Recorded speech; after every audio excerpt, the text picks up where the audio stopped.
Chapter 226. Gu tidied up the bed and saw that Han Yunqing was enjoying her meal. He did not question her further and just sat by the side to watch her eat. In the cold darkness, a man dressed in red with a devilish face appeared. He looked like a demon, noble and mysterious. His long and narrow eyes were slightly narrowed as he admired the prey in front of him. The more he looked, the more he liked her and the more satisfied he was. His smile grew wider and wider. Clearly, Han Yunqing was the one who was full, but he was the one who was satisfied. Han Yunqing was full. She turned back and could not help but roll her eyes. Did she look that good when she was eating? This was not the first time Gu had been mesmerized by her. I'm full. You can leave. She was very heartless as she drank the water. No matter how heartless she was, Gu was never angry. He muttered to himself, "Poison girl, if you like someone, do you feel full when you look at her?" Pfft. Han Yunqing immediately spat. What kind of lousy analogy was that? Did he think that she was a man-eating fox demon? If you don't leave now, the prison guards will come to patrol. She kindly reminded him. Gu Qishao reined in his thoughts and said seriously, "You still haven't answered my question." Han Yunqing did not use the saying, "One has to be blinded by gifts." She asked self-righteously, "You haven't answered my question either. Why are you asking so many questions? How do you know so much about the Tang sect? Why? Is this very important to you?" The last time in the Han family courtyard, Gu had revealed a lot of information in a moment of impulse. Han Yunqing remembered all of it. Long Fei Yi had said that he had misunderstood. Could it be that this guy was looking for Long Fei Yi's secret? Han Yunqing had a feeling that there was a big secret here. Of course, even if she was in prison, she would not betray Long Fei Yi. This was a matter of her integrity. Gu raised his eyebrows and glanced at her. He leaned over and smiled meaningfully. "Poison girl, if you follow me in the future, I'll tell you everything. How about that? With you?" Han Yunqing really didn't understand what this word meant. "Be my woman," Gu blurted out. Han Yunqing was stunned for a moment before she chuckled. "This joke isn't funny at all." Gu wanted to say more, but Han Yunqing mimicked him and smiled innocently. "If you don't leave now, I'll call for help." She was always like this when they were talking about the most important things. Gu took a deep breath, but he still left immediately. It was not that he was easily frightened, but Han Yunqing really knew how to scream. He had personally experienced it several times. After leaving the cell, Gu did not leave. He landed on the roof and lay down with his arms behind his head. He thought that it was not a good idea to continue asking. He had to think of a way to test this woman. But that would have to wait until she got out of the prison. Luo Zuishan had arrived at the capital tonight, so he should be making his move tomorrow morning. Who knew? Just as he was thinking this, the sound of drumming could be heard from the Supreme Court's entrance not far away. Someone had come to the justice courts to sound their grievances. This was a rare occurrence, so it had to be a major case. Is there a need to be in such a rush in the middle of the night? Gu muttered doubtfully to himself. He plugged his ears and went to sleep on the roof of the prison. He never expected the person to sound the drums to be none other than the medical academy director he'd found, 6th-rank Grandmaster Dr. Luo Zuishan. They were both in their 60s, but unlike Director Shi's tall and domineering figure, Luo Zuishan was thin and small with a hunched back. He had a white goatee, rat eyes, and an aquiline nose. At a glance, one could tell he was a meticulous and troublesome old man. Despite his small stature, he had far more energy than a young man. He rushed to Tianning's capital city day and night without rest, his rigid and serious face showing no signs of fatigue. He didn't even stop to rest, but dragged a letter of complaint to the justice courts to beat the drums. Those who didn't know better might think he was being treated unjustly. In truth, he was here to cry out their grievances on behalf of Han Yunqing and Gu Beiyue. His letter of complaint was against none other than Director Shi Yuba. The sound of drums broke through the quiet night of Tianning's capital city and woke up various figures. This person is a little interesting. Long Fei Yi rubbed his chin thoughtfully. It was rare for him to give someone such an evaluation. He'd already waited for 4 days, but never expected Luo Zuishan to show up. Actually, Luo Zuishan didn't even need to be invited. With his relationship with Shi Yuba, he'd definitely show himself as long as he knew of this matter. Gu Beiyue had been under Long Fei Ye's surveillance this entire time, but hadn't made any moves. Luo Zuishan had lived in a border city of Northernly for a long time and had a stubborn temperament. His movements were also very secretive, but he'd managed to get here in 4 short days. Who told him about this? This person not only had to be familiar with the Crown Prince's misdiagnosis, but also the Medical Academy's directors. Most people wouldn't be able to contact Luo Zuishan in such a short time even if they knew about the bad blood between him and Shi Yuba. After all, even Long Fei Yi didn't have such confidence. It has to be Director Luo's acquaintance. I'll ask Wang Gong about it. Tang Li was very proactive. It had to be said that his understanding of Han Yunqing had deepened over the past 4 days when she hadn't exposed Mama Su. Long Fei Ye's eyes couldn't be wrong. Even if her origins were a little unclear, she was generally reliable. Long Fei Yi nodded, and Tang Li happily left. In his opinion, the crisis had basically been resolved with Luo Zuishan's arrival, but who knew that things were far from as simple as he'd imagined. The Supreme Court accepted Luo Zuishan's complaint that very night, but they didn't immediately start the trial. Luo Zuishan had to wait for news. Since ancient times, dealing with the government required procedures, and there was room for manipulation in the procedures. There was a university that asked about it. Luo Zuishan went to the Supreme Court the next day, but unfortunately, he was still dismissed with a case has been accepted and is going through the process.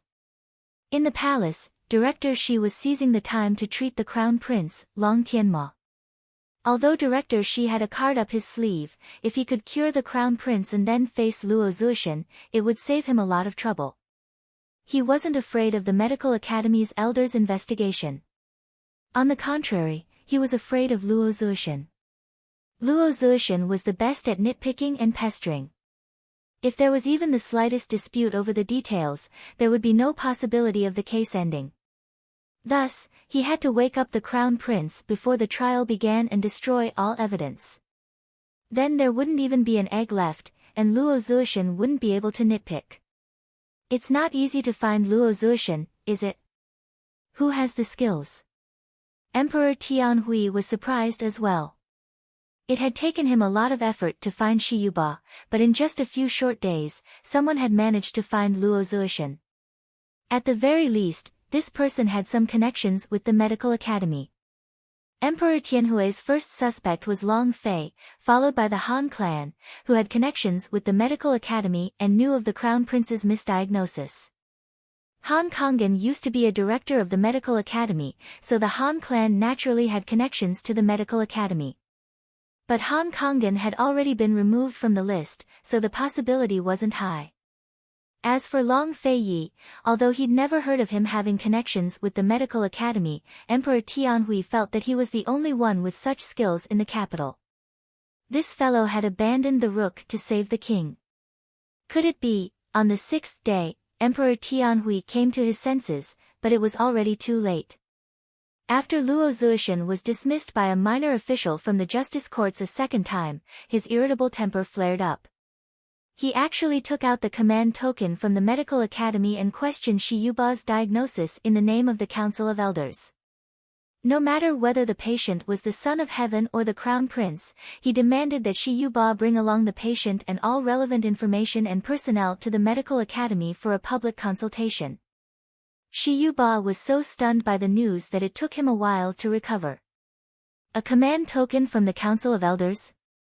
How is that possible? He couldn't believe it. Luo Zuishan's appearance in such a short time was already surprising enough, but he'd even brought a command token with him. The command token was the symbol of the Council of Elders. How did Luo Zuishan get his hands on it? Why would the Council of Elders believe his one-sided words and give him the command token so easily? After all, the Council of Elders had only given the command token to 2 directors in the history of the medical academy. One was Third Elder, who'd already joined the Council of Elders, while the other was Gu Beiyue's grandfather. Leaving aside how Luo Zuishan had gained the Council of Elders' trust, he'd been living in seclusion in a border city of Northern Li. 4 days was already very fast for him to reach Tianning's capital city, so how did he get the command token from the medical academy? If possible, Shi Yuba would definitely suspect that Luo Zuishan's command token was fake. But Luo Zuishan didn't have the guts to do so. No matter how Shi Yuba thought about it, he couldn't help but feel that there was something fishy going on. In the midst of his shock, Emperor Tianhui came to find him. He'd always respected Shi Yuba, but this was the first time he'd questioned him so rudely. "What's up with the Council of Elders command token? Did the Council of Elders question your diagnosis?" "Your Majesty, there's something fishy about this matter. The person who invited Luo Zuishan here can't be simple." Shi Yuba was still relatively calm. "Zhen only wants you to treat the Crown Prince immediately and close the case," Emperor Tianhui said angrily. Shi Yuba could only shake his head. "Your Majesty, we agreed on 10 days. Emperor Tianhui's eyes flashed with shrewd light before he said coldly, "Then Zhen will protect you for another 4 days. But in the end, Shi Yuba tactfully refused. "Your Majesty, you know what the Council of Elders command token is. According to Tianning's laws, Luo Zuishan couldn't do anything to Shi Yuba, but the rules of the medical academy meant that Shi Yuba had no choice but to comply. Even a 6th-rank primogenitor doctor like him didn't dare to disobey or neglect an Council of Elders command token. Now that Luo Zuishan had brought out the command token, Shi Yuba had no choice but to comply despite his unwillingness. He brought the patient, all relevant information, and personnel with him to the medical academy. Otherwise, he'd never be able to survive in Cloud Realm Continent's medical community again." Emperor Tianhui finally revealed a sinister expression. "Shi Yuba, do you think you can take away the Crown Prince and Zhen's 2 most wanted criminals?" Shi Yuba knew that Emperor Tianhui wouldn't agree, but things had already developed to this point. He had no choice but to brace himself and keep going. Moreover, he was very confident in his own medical skills. "Your Majesty, this one once promised that only I could treat the Crown Prince's illness. Even the Council of Elders wouldn't dare to question me. Now they're only asking for a consultation, so why do we have to throw ourselves into confusion?" Emperor Tianhui coldly looked at him without a word. Shi Yuba added, "If your Majesty doesn't allow this one to take away His Highness Crown Prince, then this one can only use the patient's family as an excuse to refuse the consultation. But once I refuse, this one's diagnosis will be deemed invalid by the medical community as well." If Shi Yuba's diagnosis was invalid, then Han Yunqing and Gu Beiyue's crimes would be impossible to convict. Emperor Tianhui finally realized that he was stuck between a rock and a hard place. Chapter 227. Rather than saying that Emperor Tianhui was stuck between a rock and a hard place, it was more accurate to say that he was riding a tiger and couldn't dismount. Luo Zuishan had already taken out the Council of Elders command token. Even if the justice courts wanted to open a trial for the Crown Prince's misdiagnosis, Luo Zuishan's personality would never agree. Emperor Tianhui looked gloomily at the Crown Prince on the bed. After some thought, he finally decided to agree to Shi Yuba's request to take the Crown Prince and Han Yunqing away. He didn't want to offend Medicine City's Council of Elders because of this. Of course, he had a condition: he wanted Qin Wangrong to accompany him. He wanted Qin Wangrong to travel with him so he could keep an eye on Long Fei. Emperor Tianhui couldn't tolerate Long Fei having any connections with Medicine City. But Luo Zuishan and Qin Wangrong were about to set out, but Long Fei still hadn't shown up, nor did he express any opinions on the matter. Did his silence mean he agreed with Emperor Tianhui's decision? Who had invited Luo Zuishan was a mystery, as was Long Fei Ye's position. While Emperor Tianhui was pondering the matter, the various factions in the court were doing the same. Han Yunqing was currently being led out by the prison guards. She was filled with doubts as well, but she was trying to figure out Gu's origins. A few days ago, Gu had patted his chest to guarantee that she'd be released. She assumed that he'd break her out of prison, but he actually had the skills to invite Luo Zuoshan over. Did he have a personal relationship with Luo Zuoshan? Or was it related to Medical City's Council of Elders? Han Yunqing had investigated Medical City specifically for the sake of investigating Lady Tianxin. She had some understanding of the Council of Elders and the Council of Elders, so she naturally knew of Luo Zuoshan as well. At the gates, Han Yunqing ran into Gu Beiyue, who'd been escorted out as well. The two of them smiled at each other before walking together. Esteemed Wang Fei, was it His Highness who invited Director Luo? Gu Beiyue probed in a low voice. Han Yunqing only smiled and retorted, "You were there when I visited the prison that day. Do you think that's possible?" Esteemed Wang Fei, to be able to invite Director Luo in such a short time, it's not simple. Gu Beiyue lowered his voice even more. In truth, as long as enough time passed and the news reached Luo Zuoshan's ears, with Luo Zuoshan's hostile relationship with Shi Yuba, Luo Zuoshan would appear even without an invitation. However, the news couldn't have spread so quickly in such a short period of time. Therefore, there were only two possibilities for Luo Zuoshan to appear. One was that someone had found Luo Zuoshan through the Council of Elders, and the other was that someone had a personal relationship with Luo Zuoshan and had directly found him. Han Yunqing hesitated for a moment and didn't say anything. She just shrugged and said, "I find it strange too." Gu Qishao was a man who feared neither heaven nor earth. He'd never told her to keep a secret, but she still kept an eye out for him. As soon as they left the Supreme Court, they saw two groups of people. On one side was Luo Zuoshan, and on the other was Qin Wangrong and Shi Yuba. Luo Zuoshan drove a large carriage himself, and the medicine boy drove another. On Qin Wangrong's side, there was a large carriage and two prison carriages. As soon as he saw Han Yunqing and Gu Beiyue come out, Qin Wangrong arrogantly ordered, "Come, take them to the prison carriages." Gu Beiyue was very calm, but Han Yunqing didn't obey. She had always yearned to go to Medical City. How could she sit in a prison carriage when it was her first time going there? Why should they sit in a prison carriage?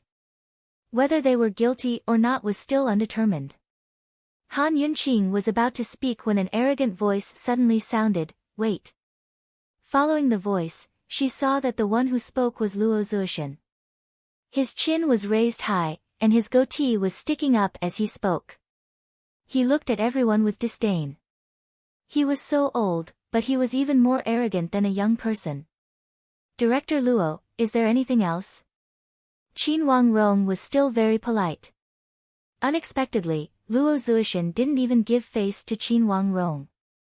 Stroking his goatee, his attitude was arrogant as he casually said, "Everything related to this case must be personally brought to the medical academy by this old man."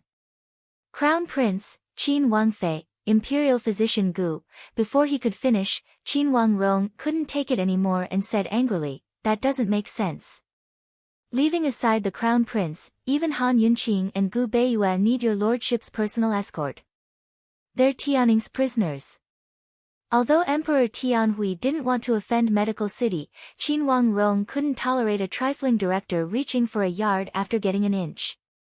He was used to being respected by others, but this was his first time meeting such an arrogant and rude fellow. "Prisoners?" Luo Zuoshan arched an eyebrow at Qin Wangrong, a mocking smile on his lips. He didn't try to explain himself, but asked the man beside Qin Wangrong, "Shi Yuba, according to Medical City's rules, what do you think should be done?" Qin Wangrong found Luo Zuoshan's mocking words especially glaring. He didn't care about Medical City's rules at all. His attitude was unyielding. "Someone come, what are you spacing out for? Take them all to the prison wagons, immediately." The jailers were about to take them in, but Luo Zuoshan wasn't in a rush. "Cold," he threatened, "Shi Yuba, do as you see fit. Shi Yuba's eyes flashed with ruthlessness. Despite his reluctance, he endured it and acted like a peacemaker as he walked between Luo Zuishan and Qin Wangrong with a chuckle. Director Luo, the journey to Medical City is very long. We'll have to rely on Tianning's guards to protect us. Everyone's going the same way, so why be so serious? Luo Zuishan put on a fake smile. Director Shi, if you think there's no difference between the prison wagons and horse carriages, then you and Qin Wangrong can sit in them. At these words, not only did Shi Yuba's face turn black, but Qin Wangrong himself felt unwell. On the sidelines, Han Yunqing almost laughed out loud. Luo Zuishan was clearly shielding her and Gu Beiyue. He might be a bit arrogant, but he was also a wonderful and amusing person. Director Luo, your lordship won't bicker with you for the sake of the Council of Elders. You're already so old, don't. Seeing that Qin Wangrong was about to lose his temper, Shi Yuba forced himself to stop him. After all, he'd experienced Luo Zuishan's temper many times before. This time, he was quite confident in his own medical skills, so he'd let Luo Zuishan show off for a few more days. Long Tianma's illness was something that even the Council of Elders had no hope of curing, much less Luo Zuishan. This time, he not only wanted to earn merits in front of Emperor Tianhui, but also whittle away at Luo Zuishan's arrogance in front of the Council of Elders. Qin Wangrong, Director Luo was only joking. You mustn't take it to heart. Since Medical City has its rules, then everything will be done according to them. As Shi Yuba spoke, he gave Qin Wangrong a meaningful look. Qin Wangrong wasn't willing to compromise, but in the end he didn't say a word. Instead, he angrily flicked his sleeves and climbed into the carriage. Luo Zuishan had already gained the upper hand in their first meeting. He didn't stop while he was ahead, but arrogantly ordered Shi Yuba to bring over the Crown Prince's carriage and have his own medical attendant drive it. If Luo Zuishan was a flamboyant peacock, then Shi Yuba was a shrewd and calculating old fox. Seeing Shi Yuba's yielding attitude, Han Yunqing began to worry. You too, why aren't you coming over yet? At this moment, Luo Zuishan finally looked straight at her and Gu Beiyue. Han Yunqing and Gu Beiyue quickly walked down the steps. Junior Gu Beiyue greets Senior Luo. Junior Han Yunqing has long heard of Director Luo's great name. Many thanks to Senior for saving us. Gu Beiyue was cultured and refined, while Han Yunqing was modest and courteous. But who would have thought that Luo Zuishan would glance at Han Yunqing and coldly snort, saving trash like you? Ha, don't think too highly of yourself. Old man was only acting according to the rules. Han Yunqing's smile suddenly froze on her face. Fine, everything this old man did was purely to disgust Shi Yuba. Sure enough, she was overthinking things. Luo Zuishan seriously sized up Gu Beiyue. Gu Yuandong's grandson. Gu Beiyue quickly replied, that's this junior. When grandfather was alive, he often mentioned Senior Luo, but before he could finish speaking, Luo Zuishan coldly snorted and interrupted, your grandfather's medical skills are average. I think you're just a so-so. Gu Beiyue, who had the best temper, also froze. For a moment, he didn't know what to say. You drive the carriage. Follow the carriage in front. Luo Zuishan threw down these words and boarded the carriage, leaving Gu Beiyue and Han Yunqing looking at each other in dismay. Soon, Luo Zuishan impatiently urged, what are you standing around for? If you don't want to take the carriage, then run. This old man wasn't cute at all. Gu Beiyue obediently drove the carriage. Han Yunqing hesitated and inadvertently glanced around. She saw that the surroundings were empty and there was no familiar figure. Well, in this situation, Long Fei Yi not showing up was the wisest choice. Han Yunqing lifted the corner of her skirt and decisively boarded the carriage. She didn't enter the carriage, but sat beside Gu Beiyue. The medical assistant drove the carriage in front to lead the way, while Qin Wangrong and Shi Yuba followed behind them. The group left the justice courts and traveled further and further away. At this moment, a figure gradually grew clearer on the rooftops of the justice courts. He stood with his hands clasped behind his back, his figure tall and slender. His inky black hair fluttered in the wind.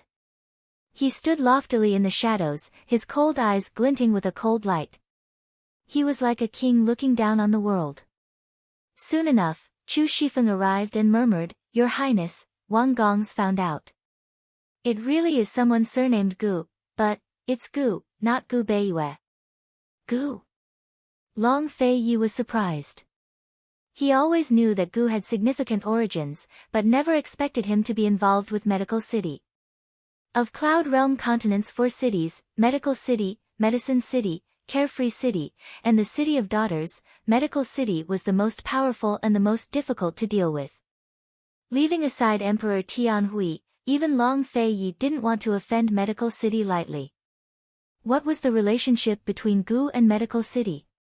Why did that fellow want to investigate Han Yunqing's background? When Long Fei Yi saw that the carriage was about to disappear, he silently chased after them without a word. It would take at least 10 days to reach Medical City. 5 or 6 days had already passed, but Luo Zuishan hadn't said a word to Han Yunqing or Gu Beiyue. No matter how much this old man despised them, he should at least ask about the Crown Prince's illness, right? After all, Han Yunqing and Gu Beiyue were the clearest on the matter.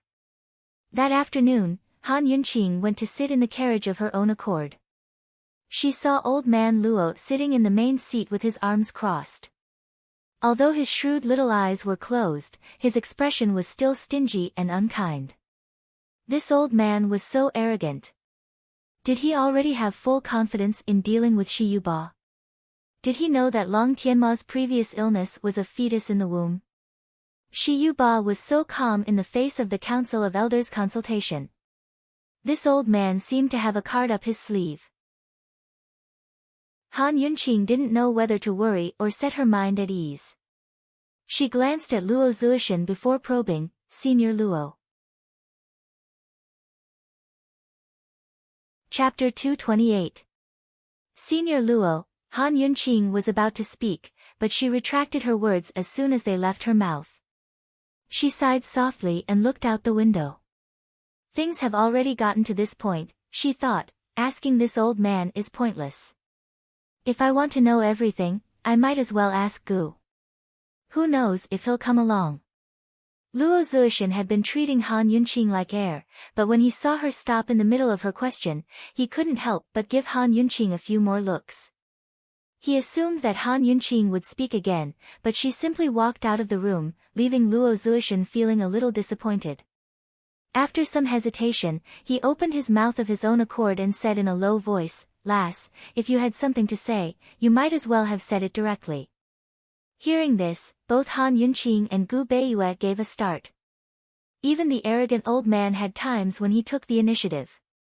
Han Yunqing gave Gu Beiyue a secret grin before diving into the carriage.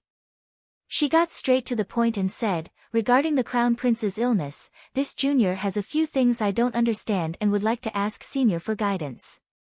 Unexpectedly, Luo Zuishan refused without a second thought. Before the consultation, old man won't discuss his illness with anyone, including you too. Han Yunqing couldn't help but want to roll her eyes. We're in the same boat now, all right? Would I tell Shi Yuba about this? Senior Luo, this junior won't ask anything. I just want to confirm one thing, whether my previous diagnosis was right or wrong, Han Yunqing said seriously. Once Long Tianma's illness was brought to the Council of Elders, things would become much more complicated. Not only would it become a contest between her and Emperor Tianhui, but the various factions of the Medical Academy's Council of Elders as well. After all, Shi Yuba and Luo Zuishan were representatives of different factions. At this point, Han Yunqing didn't want to cause any more trouble for herself. She just wanted to prove that she didn't misdiagnose. She didn't care about anything else. Luo Zuishan didn't answer immediately. Instead, he looked meaningfully at Han Yunqing before lowering his voice. Old man can give you a clear answer, but you have to answer old man's question first. Senior, please speak, Han Yunqing said without hesitation. But unexpectedly, Luo Zuoshan's question was completely unexpected. He said, Han Yunqing, what's your relationship with Gu? It really was Gu who had invited Luo Zuoshan. What's your relationship with Gu? Han Yunqing blurted out. Who would have thought that at this moment, the carriage would suddenly come to a stop? Then, the horses raised their front hooves, and the cries of the horses soared into the sky. Be careful, there's an assassin. Gu Beiyue shouted as he tried to control the carriage. Han Yunqing wanted to come out and take a look, but it was too late. She followed Luo Zuoshan and was tossed around in the carriage, completely out of control. Only the heavens knew how violently the carriage was jolting. Soon, the sounds of close combat could be heard from outside. The commotion was huge, and it seemed to be getting more and more intense.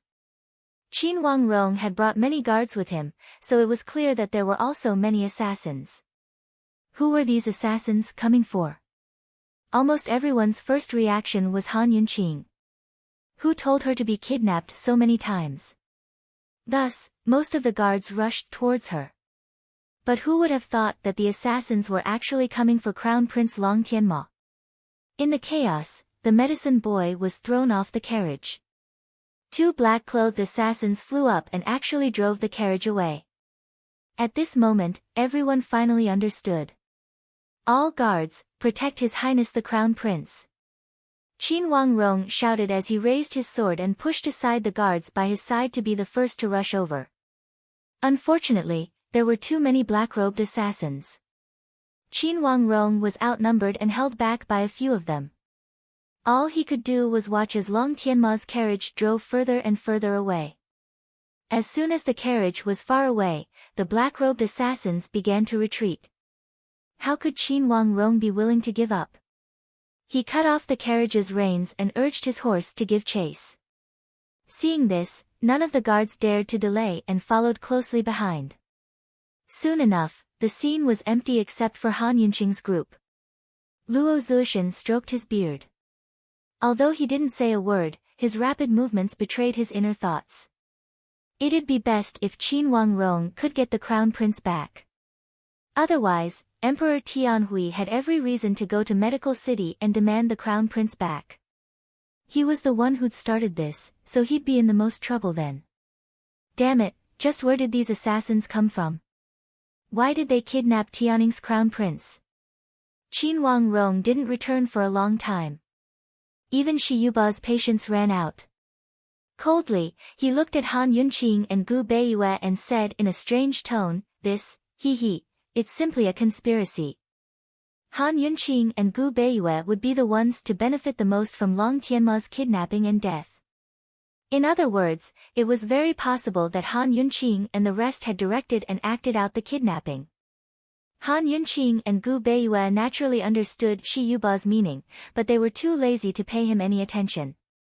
Luo Zuoshan only laughed coldly and ridiculed, "Are Tianning's guards all good for nothings?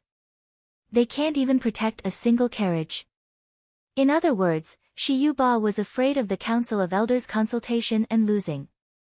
It was very possible that Qin Wangrong and Shi Yuba had directed and acted out the kidnapping. Shi Yuba was enraged. He was full of self-confidence and couldn't wait for the consultation to kick Luo Zuoshan under his feet. Humph. Luo Zuoshan snorted. He was equally full of self-confidence and wanted to suppress Shi Yuba during the consultation. Very soon, the two old men began to quarrel. Han Yunqing and Gu Beiyue sat in the carriage, exchanging glances. Besides waiting for news from Qin Wangrong, they didn't know what to do for now. Of course, they were certain that Luo Zuoshan and Shi Yuba weren't the true culprits behind the scenes. Long Tianma had made plenty of enemies on a daily basis. Add that to the fact that he was the crown prince, and there were plenty of people in Tianning's court who wanted his life. Kidnapping the crown prince at a time like this is a bit interesting, Gu Beiyue chuckled in a low voice. Han Yunqing was still trying to figure it out when a group of black-robed assassins suddenly appeared from all directions and surrounded them. Luo Zuishan and Shi Yuba immediately stopped arguing and stared at each other in disbelief. How could there be more assassins? Who were they targeting this time? Are you guys in cahoots? Han Yunqing asked loudly as she subconsciously reached out to protect Gu Beiyue behind her. She didn't know martial arts either, but she knew poisons and hidden weapons. She could still give it a try. Gu Beiyue allowed Han Yunqing to protect him as a trace of warmth flitted through his eyes. The leader of the black-robed men didn't answer Han Yunqing, but raised his broadsword. Brothers, attack! Capture them alive. You don't have the skills yet. Han Yunqing gave a cold snort. She was about to release her hidden weapons when the situation exceeded her expectations once again. All of the black-robed assassins suddenly rushed towards Shi Yuba and Luo Zuishan. The leader seized Luo Zuishan at lightning speed and turned to leave. What kind of rhythm was this? So these assassins weren't here for Han Yunqing either? Halt! Han Yunqing reacted very quickly. As she shouted, her hidden needles flew out, several of them aimed at the back of the leader's head. But who would have thought that the black-robed man would suddenly turn around and use Luo Zuishan as a shield? Han Yunqing had used a lethal poison in a moment of desperation. He would die without a doubt and wouldn't even have time to detoxify the poison. It was over. If Luo Zuishan died, she and Gu Beiyue wouldn't be able to live either. Han Yunqing wished she could withdraw all of her needles, but it was already too late. Just as the needles were about to sink into Luo Zuishan's head, Gu Beiyue's hand peeked out of his sleeve. A small golden throwing knife was hidden in his gentle jade-like hand. It seemed to be held lightly, but it gave off an inexplicable feeling of power. It was as if this throwing knife was an arrow on a fully loaded bow, about to explode at any moment. However, no one expected that there would be someone even faster than this throwing knife, and with even more explosive power. A red-robed man appeared out of thin air, his luxurious red robes fluttering in the wind. His ink-black hair fluttered in the wind, and his face was like that of a celestial being. With a glance in the air, he had already kicked out, sending Luo Zuishan and the black-robed assassin flying at the same time, dodging Han Yunqing's poison needles in the nick of time. The black-robed assassin wasn't someone easy to deal with. Even after falling to the ground, he didn't let go of Luo Zuishan. As soon as he landed, he grabbed Luo Zuishan and turned to flee without hesitation. At the same time, the other black-robed assassins surrounded the red-robed man. At this time, Han Yunqing came to her senses and immediately used her poison needles to help. Pear Blossom Teardrop Rain burst out like a rain of needles, drowning the black-robed assassins and helping the red-robed man out of his predicament. The red-robed man immediately chased after Luo Zuishan and the others, but he didn't forget to glance back and smile at Han Yunqing. This smile made his long and narrow eyes narrow. Although he was wearing a mask, he was still devastatingly beautiful. A red-robed evildoer with a warm smile. Who could it be? Han Yunqing was very sure that it was him, Gu. Although the black-robed assassins were menacing and had extraordinary strength, with Gu chasing after them, Han Yunqing was completely at ease. This guy's martial arts were exceptional and his poison skills were mysterious. He would definitely be able to protect Luo Zuishan. In the face of Han Yunqing's poison needles, the other black-robed assassins didn't linger and quickly fled. This time, Shi Yuba didn't make any sarcastic remarks. He looked at Han Yunqing and Gu Beiyue with an uneasy expression. Were these assassins from the same group or two? Why had they come for the crown prince? Why had they kidnapped Luo Zuishan? Was it a personal grudge, or was it related to the Council of Elders consultation? The situation suddenly became somewhat incomprehensible. Would there be more assassins coming? If they did, who would they kidnap? In Old Man's opinion, we should leave first. Once we pass through the mountain in front, we'll reach Medical City. Let's see who dares to be arrogant then. Shi Yuba spoke arrogantly, but he was actually afraid. Han Yunqing refused. Director Luo should be back soon. We'll wait here. If you're afraid, you can leave first. Afraid? What a joke, old man is afraid. Old man. Humph. Shi Yuba was filled with anger. As he spoke, he approached Han Yunqing. Wait, could Han Yunqing wait for Luo Zuoshan to return? At this time, Gu had already taken care of the black-robed assassin and rescued Luo Zuoshan safely. However, they didn't immediately turn back. Luo Zuoshan carefully examined the black-robed assassin's corpse. After a thorough examination, he was very certain that this black-robed assassin was from Northernly and was a well-trained killer. Gu crossed his arms and leaned against a tree trunk, smiling, aren't they all human? What's the difference? Their bones are different. Luo Zuoshan thought back and forth. He hadn't offended anyone in Northernly. However, Gu wasn't on the same wavelength as him. Gu smiled and asked, hey, what do you think of that poison girl? At this time, Luo Zuoshan looked up, disdain written all over his face, not much. Chapter 229. Luo Zuoshan looked disdainful, but his heart was filled with astonishment. If he hadn't been kidnapped, he'd probably be asking Han Yunqing, how's that kid Gu doing? He'd watched Gu grow up, so there was probably no one else in the world who understood Gu better than him, right? A woman who could make Gu talk so much couldn't be simple. Moreover, Gu not only called her Poison Lass, but did Han Yunqing a huge favor as well. If not for Gu, Han Yunqing and Gu Beiyue would have been sentenced to death by Emperor Tianhui long ago. What do you mean by not much? Gu's tone revealed a rare hint of anxiety. He always did things his own way and was unrestrained. Why did he suddenly care so much about other people's opinions? Seeing this, Luo Zuoshan was even more incredulous. Finally, he couldn't help but ask, kid, do you fancy that girl's poison skills, or her person? The simple-minded Gu spaced out for a second, but quickly gave Luo Zuoshan a serious and definite answer. Of course it's her poison skills. What's so good about her poison skills? Is she better than you? I saw her use those poison needles just then, but they were only a so-so.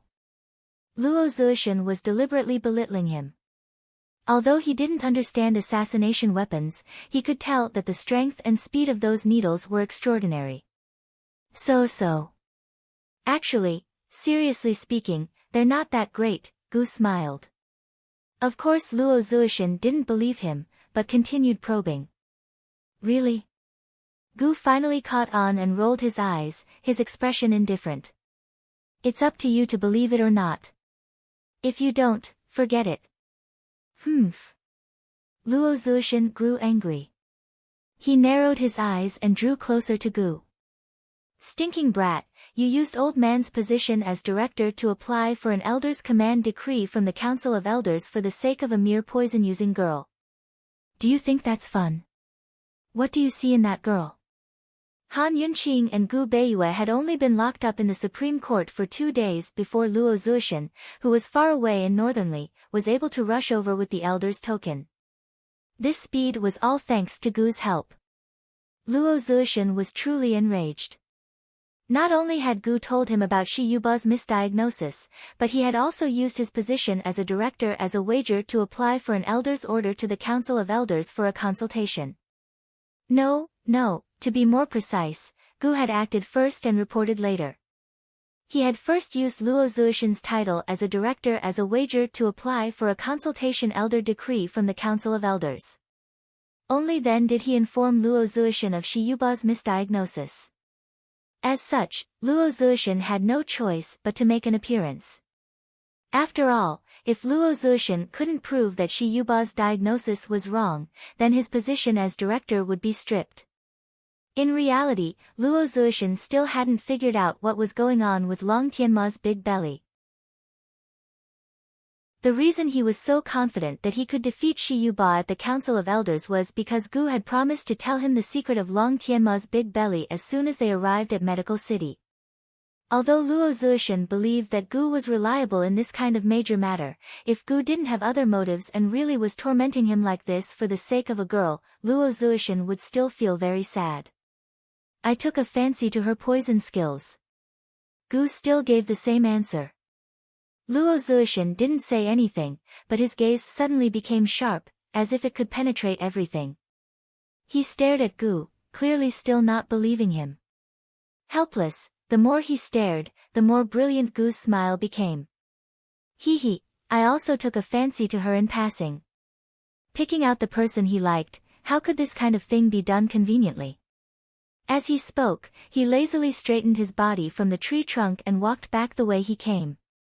Han Yunqing would probably be waiting for him to rescue Luo Zuishan and bring him back. He helped that girl again. Why did he like helping her so much? Luo Zuishan looked at his back, thinking back and forth, repeatedly pondering over his words. Suddenly, he came to a realization and asked in surprise, "Boy, she can't be the person you've been looking for all this time, right?" Gu had always been looking for a person, a woman. In the whole world, only Luo Zuishan knew. Gu's footsteps paused for a moment, but he quickly recovered his original speed. What answered Luo Zuishan was a flirtatious and silent back. Gu seemed to be walking casually, but he was actually taking small steps in the air and moving very quickly. By the time Luo Zuishan caught up, they had already returned to the place where the caravan had stopped. Everything in front of him left Luo Zuishan, who was originally anxious to ask questions, dumbstruck, and Gu's expression instantly changed. How could this be? Han Yunqing and Shi Yuba's carriages had all flipped over, and it was a chaotic scene from a fierce battle. Shi Yuba and Gu Beiyue were both injured and had fallen to the side, but Han Yunqi had disappeared. Where's Han Yunqing? Gu angrily said, grabbing Gu Beiyue's collar. After you guys left, another group of assassins showed up. These three groups should be from the same group. Their target was Qin Wangfei, but esteemed Wangfei was outnumbered, Gu Beiyue said seriously. Gu finally understood and pushed Gu Beiyue away. This old man has been played. This group of assassins had moved in batches, taking Long Tianma and Luo Zuishan in turn. They had scattered their forces and lured the tiger away from the mountain. The third group of assassins is much more powerful than the first two, and they all know how to use poison. Who did that damned girl Han Yunqing offend? The black-clothed man who took her away is definitely a top-level expert. The frightened Shi Yuba couldn't help speaking. The scene just now was as dangerous as it could be. They were all black-clothed masked men, and each of them had strong martial arts and powerful poison techniques. Han Yunqing couldn't deal with them all by herself, and in the end, she was taken away by the black-clothed man with the strongest martial arts. Top-level expert. Gu seemed to have guessed who it was and was very disdainful. That's right, they also know poison techniques. Shi Yuba quickly added. A complicated look flashed in Gu Beiyue's eyes, but he didn't say anything. In the chaos just now, he had seen everything clearly, so he held back and didn't make a move. This group of black-clothed assassins knew poison techniques, but the black-clothed man who took away Han Yunqing didn't know poison techniques. It was a black-clothed man who had mixed in with the black-clothed assassins. Where did they go? Gu angrily looked at Shi Yuba. Shi Yuba didn't know why, but when he met Gu's long and narrow eyes filled with anger, he suddenly felt a sense of familiarity. Many years ago, the youth who had been expelled from the medical academy, the foster son of the first elder of the council of elders who fed him medicine every day, had the same look in his eyes when he turned around and stepped out of the medical academy's gates. Those long and narrow eyes were as bright as the sun when he smiled. How could they hide such deep hostility? Could this red-robed masked man be him, Gu Qisha? Gu Qisha was only 10 years old when he was expelled from the medical academy. Within a few years, he had established his own sect and founded the Medicine Ghost Valley. For the past few years, he had always been wearing a black cloak and a mask, and no one had ever seen his true face. Even his foster father, the first elder of the medical academy, didn't know what he looked like. Shi Yuba was still immersed in his memories and didn't answer. Gu didn't have that much patience and kicked him. Where did they go? Speak. Only the heavens knew how heavy Gu's kick was. Shi Yuba spat out a mouthful of blood on the spot and couldn't answer. Fortunately, Gu Beiwe answered in time, the northern forest. Without another word, Gu chased after them. He had followed them all the way to ensure Han Yunqing's smooth journey to Medical City. Just which damned bastard had lured him away and ruined his plans. If Luo Zuishan hadn't been kidnapped, he wouldn't have made a move at all. After Gu left, Shi Yuba ignored the blood at the corner of his mouth and anxiously looked at Luo Zuishan. You know him? Luo Zuishan sneered inwardly. How could they just know each other? However, he only shook his head and asked Gu Beiwe, Qin Wangfei knows him, right? Gu Beiwe naturally guessed that the person was Gu, but he played dumb and shook his head. This one isn't sure. Gu searched the northern forest for half a day but didn't find any clues. At the same time, Han Yunqing was perched on top of a boulder by the edge of the forest, the last rays of the setting sun casting a long shadow over her back. The black-clothed man stood behind her. His figure was tall and proud. Han Yunqing wasn't short, but she only reached his chest. He was masked and dressed in black, his entire body exuding a mysterious and unfathomable aura. In the fading afterglow of the setting sun, he was like a god of the night descending to the mortal world. He had kidnapped Han Yunqing and had been silent the entire way here. They had just settled down. He was speechless. Han Yunqing was speechless. Her back was to him, and she didn't dare to turn around for a long time. In the beginning, when faced with so many black-clothed men who knew poison, Han Yunqing knew that they were the Sanfua Prince Jun Yixie's men. However, when this black-clothed man suddenly appeared and kidnapped her, she began to doubt her own judgment. This guy wasn't Jun Yixie. He had mixed in with Jun Yixie's men and secretly took her away. Who was this guy? What was his goal in kidnapping her? Why hadn't he spoken yet? After hesitating for a long time, Han Yunqing was the first to speak. Those three groups of assassins are in cahoots. You're not. You're so sure. The black-clothed man asked indifferently. Jun Yixie first kidnapped Long Tianma, then kidnapped Luo Zuishan. He's just trying to lure. Han Yunqing said, but hesitated. Jun Yixie's kidnapping method couldn't be to lure out Long Fei Yi, who was hiding nearby, and lure Long Fei Yi away from the mountain. Besides Long Fei Yi, who else could make Jun Yixie go to such lengths? Long Tianma was kidnapped. Long Fei Yi didn't have to show up, but Luo Zuishan was kidnapped. If Long Fei Yi was here, he would definitely show up to save him. Who knew that Long Fei Yi wasn't here, but Gu would appear. After confirming that Long Fei Yi wasn't here, it would be easy for Jun Yixie to kidnap her or even kill her. After suffering such a big loss last time, Jun Yixie, who had always wanted to rope her in, probably already had the intention to kill her. He must have been waiting for an opportunity to make his move. Had Long Fei Yi ever considered this point for her? Han Yunqing realized that her mind had wandered. She took a deep breath. Han Yunqing smiled and didn't continue speaking. Instead, she turned around with a calm expression. Let's not talk nonsense and get straight to the point. What's your goal? Who knew that the black-clothed masked man would actually laugh softly? Who was he? Chapter 230. A smile could always close the distance between them. But even when the person in front of her smiled, he gave off an unapproachable feeling of loneliness and coldness. Han Yunqing mused that some people were just like that.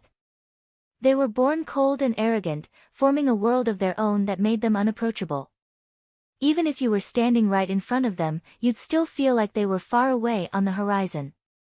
You'd never be able to enter their world. Just like Long Fei Yi. That's right, Right now she was experiencing the same feeling as standing in front of Long Fei Yi. For a moment, Han Yunqing was almost certain that this black-robed man was Long Fei Yi, but she quickly rejected the idea. Tianning's court was in turmoil, Mama Su's matter had been exposed, and Qin Wangrong had appeared. The situation wasn't looking good, and Long Fei Yi had already abandoned her to avoid arousing suspicion. How could he possibly come to her rescue? If he wanted to save her, he would have done so long ago. Why wait until now? That fellow never liked to drag things out. Even though there was still a trace of disappointment in her heart, Han Yunqing proudly ignored it. She raised her chin and asked cold, "What are you laughing at?" The black-robed man seemed to want to tear off his mask, but his hand twitched before he gave up. He didn't answer Han Yunqing, but said mildly, "Let's go. I'll send you to Medical City." Now Han Yunqing was bewildered. "Just who are you? Why are you taking me to Medical City?" The black-robed man didn't seem to like talking much. His slender finger lightly pressed against his lips, indicating that Han Yunqing didn't need to ask any more questions. He reached out with his other hand, intending to take her hand. Han Yunqing reflexively retreated, her face full of vigilance. The pear blossom teardrop rain hidden in her sleeve immediately readied for action. A playful look flitted past the black-robed man's eyes. Suddenly, his figure flashed and landed behind Han Yunqing. Han Yunqing immediately turned around, but it was too late. The black-robed man had firmly grasped her hand with the pear blossom teardrop rain, preventing her from using her concealed weapon. This was her Achilles' heel. "Let go!" Han Yunqing shouted angrily. Her other elbow immediately stabbed backward. The poison needle hidden in her elbow protruded out. Unfortunately, the black-clothed man seemed to have known beforehand and easily avoided it. Han Yunqing didn't give up struggling. She stomped on the black-clothed man's foot. Unfortunately, the black-clothed man not only dodged, but also stepped on her foot to pin her down.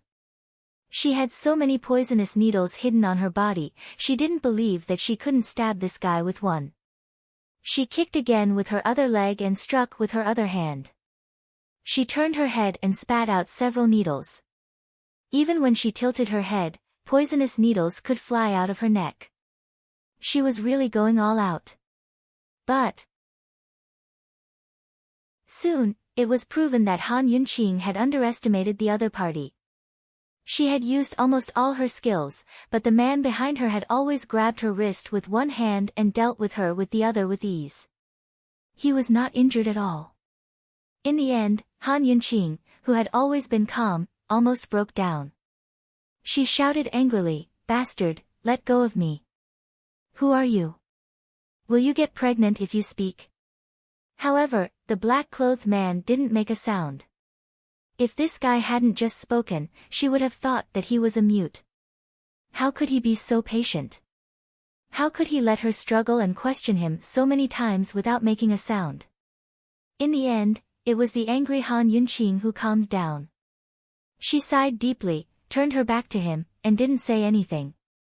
The black-clothed man still didn't say anything, but he stretched out one hand and wrapped it around Han Yunqing's small waist. This hug was so smooth and tight. She didn't know if it was because his hands were too big or because they were too cold, but when those slightly rough hands gently brushed against her clothes, she couldn't help but tremble a little. He pulled her into his arms and turned her to face him. Han Yunqing was a sensible person. Although she was angry, she had already given up struggling in her heart. No matter what this guy's background was, since he wanted to take her to Medical City, then she would go. She would take one step at a time. However, when she turned sideways and inadvertently met the black-clothed man's cold eyes, she actually saw the playfulness in his eyes. So, this guy's actions were actually teasing her. Han Yunqing realized in hindsight. Her beautiful brows suddenly furrowed. She stared at the black-clothed man, wishing that she could kill him with her gaze. Seeing this, the black-clothed man, who was about to leave, suddenly stopped. The playfulness in his eyes deepened. Han Yunqing didn't know if it was her imagination, but there seemed to be a faint smile hidden in his playfulness. She had to admit that when those eyes, which were as deep as the sea and as cold as ice, smiled, they were really beautiful. It was as if the snow had melted and the flowers had bloomed in the warmth of spring. The more Han Yunqing looked at him, the more familiar he seemed. She unconsciously looked more and more seriously. She was very sure that she had seen this guy somewhere before. She thought about it, but she couldn't remember where. The masked man also looked at her. She didn't know if it was because her dazed gaze had affected him or because he was serious. His cold eyes actually warmed up as he quietly looked at her. The two of them held each other as their eyes met. It was silent in all directions. At the peak of the forest, on the cliff, the entire world was silent. But suddenly, Han Yunqing suddenly raised her head and fiercely bit down on the black-clothed man's arm. The black-clothed man obviously didn't expect this as he suddenly retracted his warm gaze.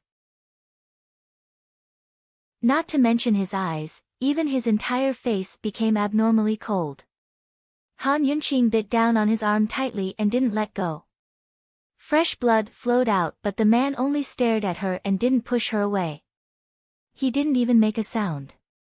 This fellow, what kind of person was he? In just a short moment, the blood turned black. Without a doubt, Han Yunqing had poisoned him. But even so, the masked man still didn't move. He withdrew his gaze and silently watched as the black blood flowed out from Han Yunqing's mouth. He didn't have any intention to move. To hide poison in one's mouth, unless one wanted to commit suicide, they would usually hide some ordinary poison. Otherwise, if they accidentally swallowed it or contaminated their mouth, it would be troublesome. Although ordinary poison wasn't strong, but as long as it penetrated deeper into the flesh and blood, the poison wouldn't be too weak.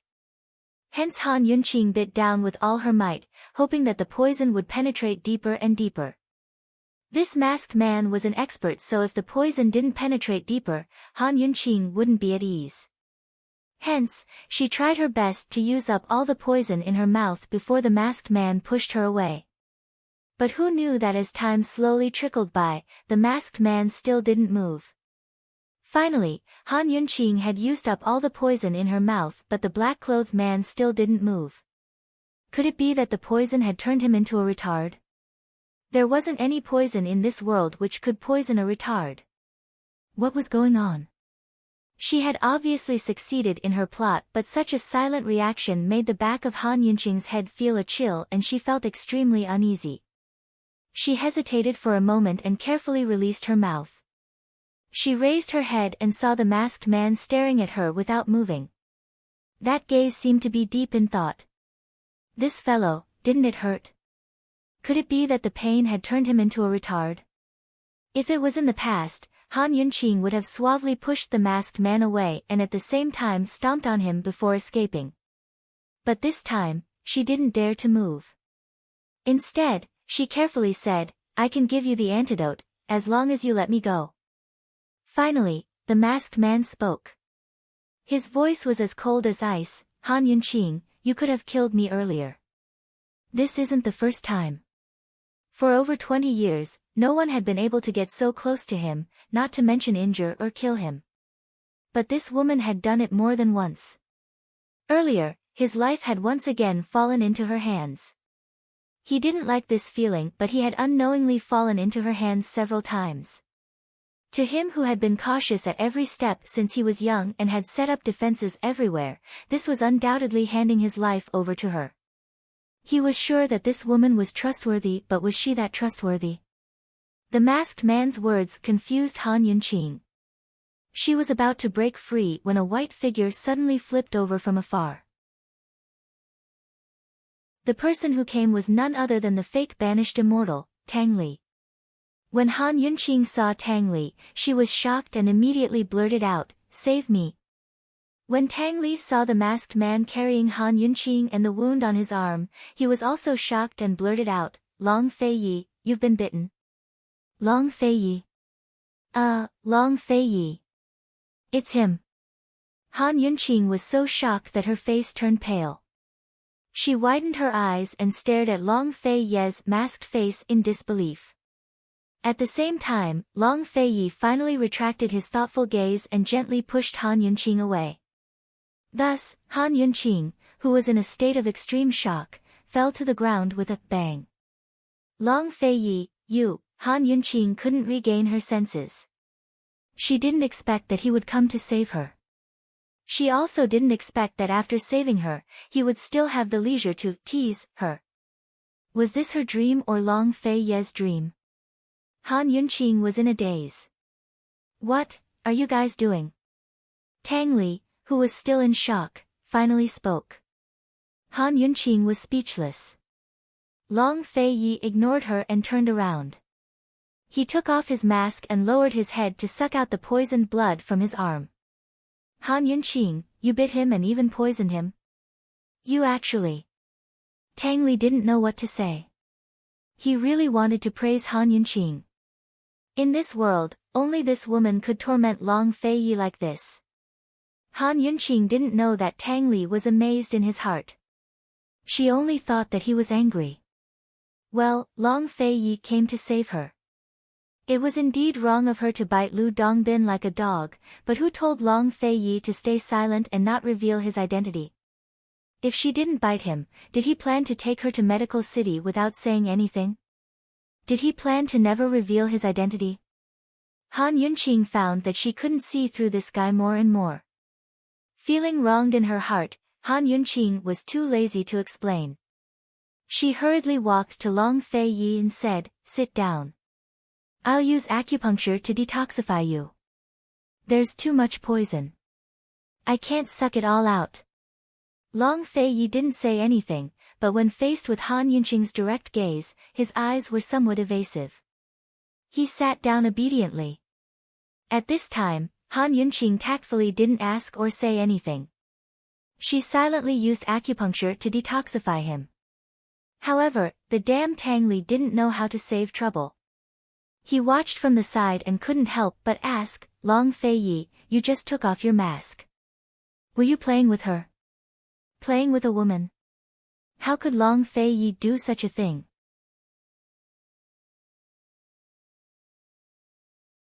Chapter 231. Long Fei Yi and Han Yunqing had a tacit understanding of what kind of shady business Long Fei Yi had just done. Both of them were currently in an awkward situation, so Tang Li's question only made the atmosphere even stranger. Naturally, the taciturn Long Fei Yi wouldn't answer. Han Yunqing lowered her head as she silently applied acupuncture to detoxify Long Fei Yi.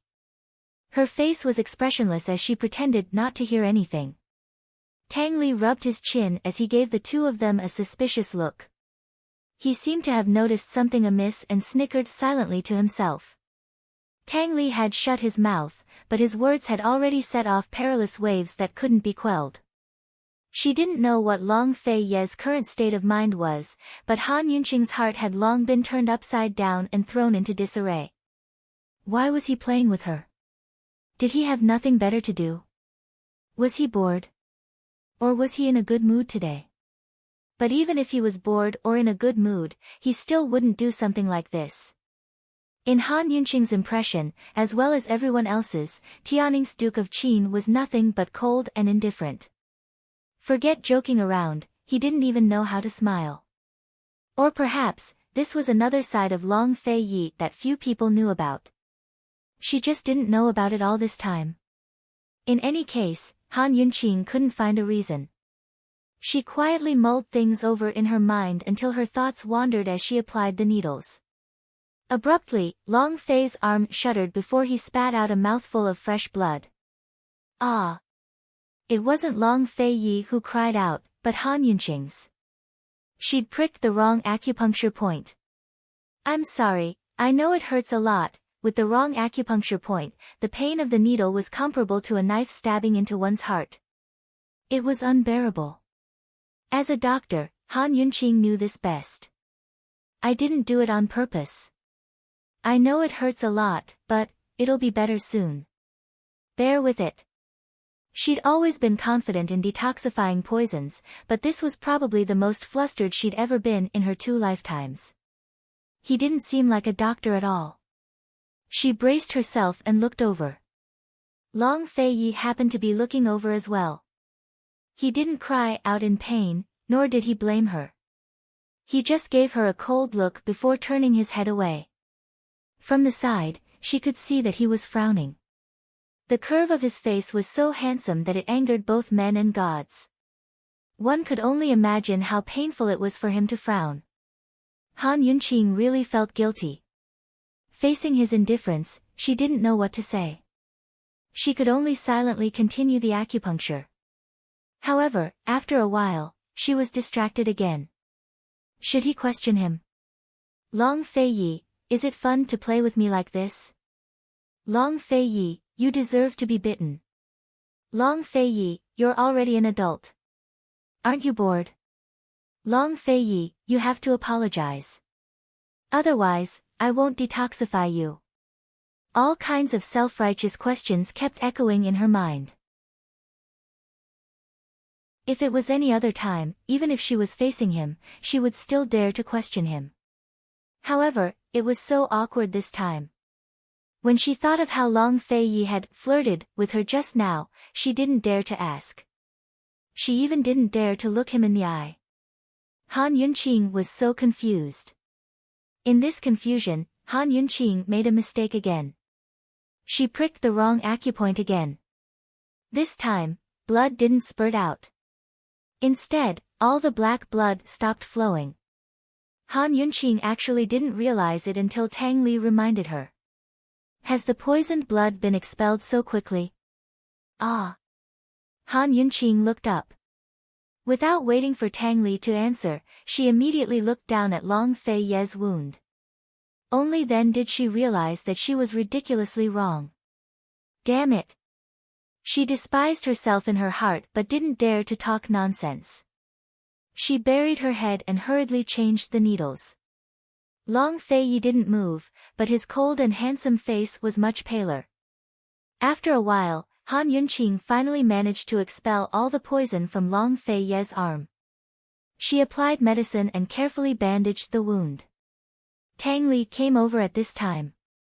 He rubbed his chin and glanced at Long Fei's wound. He said slowly, Long Fei, this is your first time being bitten by a woman, right? At this point, neither of them responded. Tang Li continued casually, you let her bite you on purpose, right? As soon as he said that, Han Yunqing suddenly tightened her grip on the bandage. She tightened her grip and the bandage wrapped around the wound. Ha! Long Fei groaned heavily and finally turned his head to look over.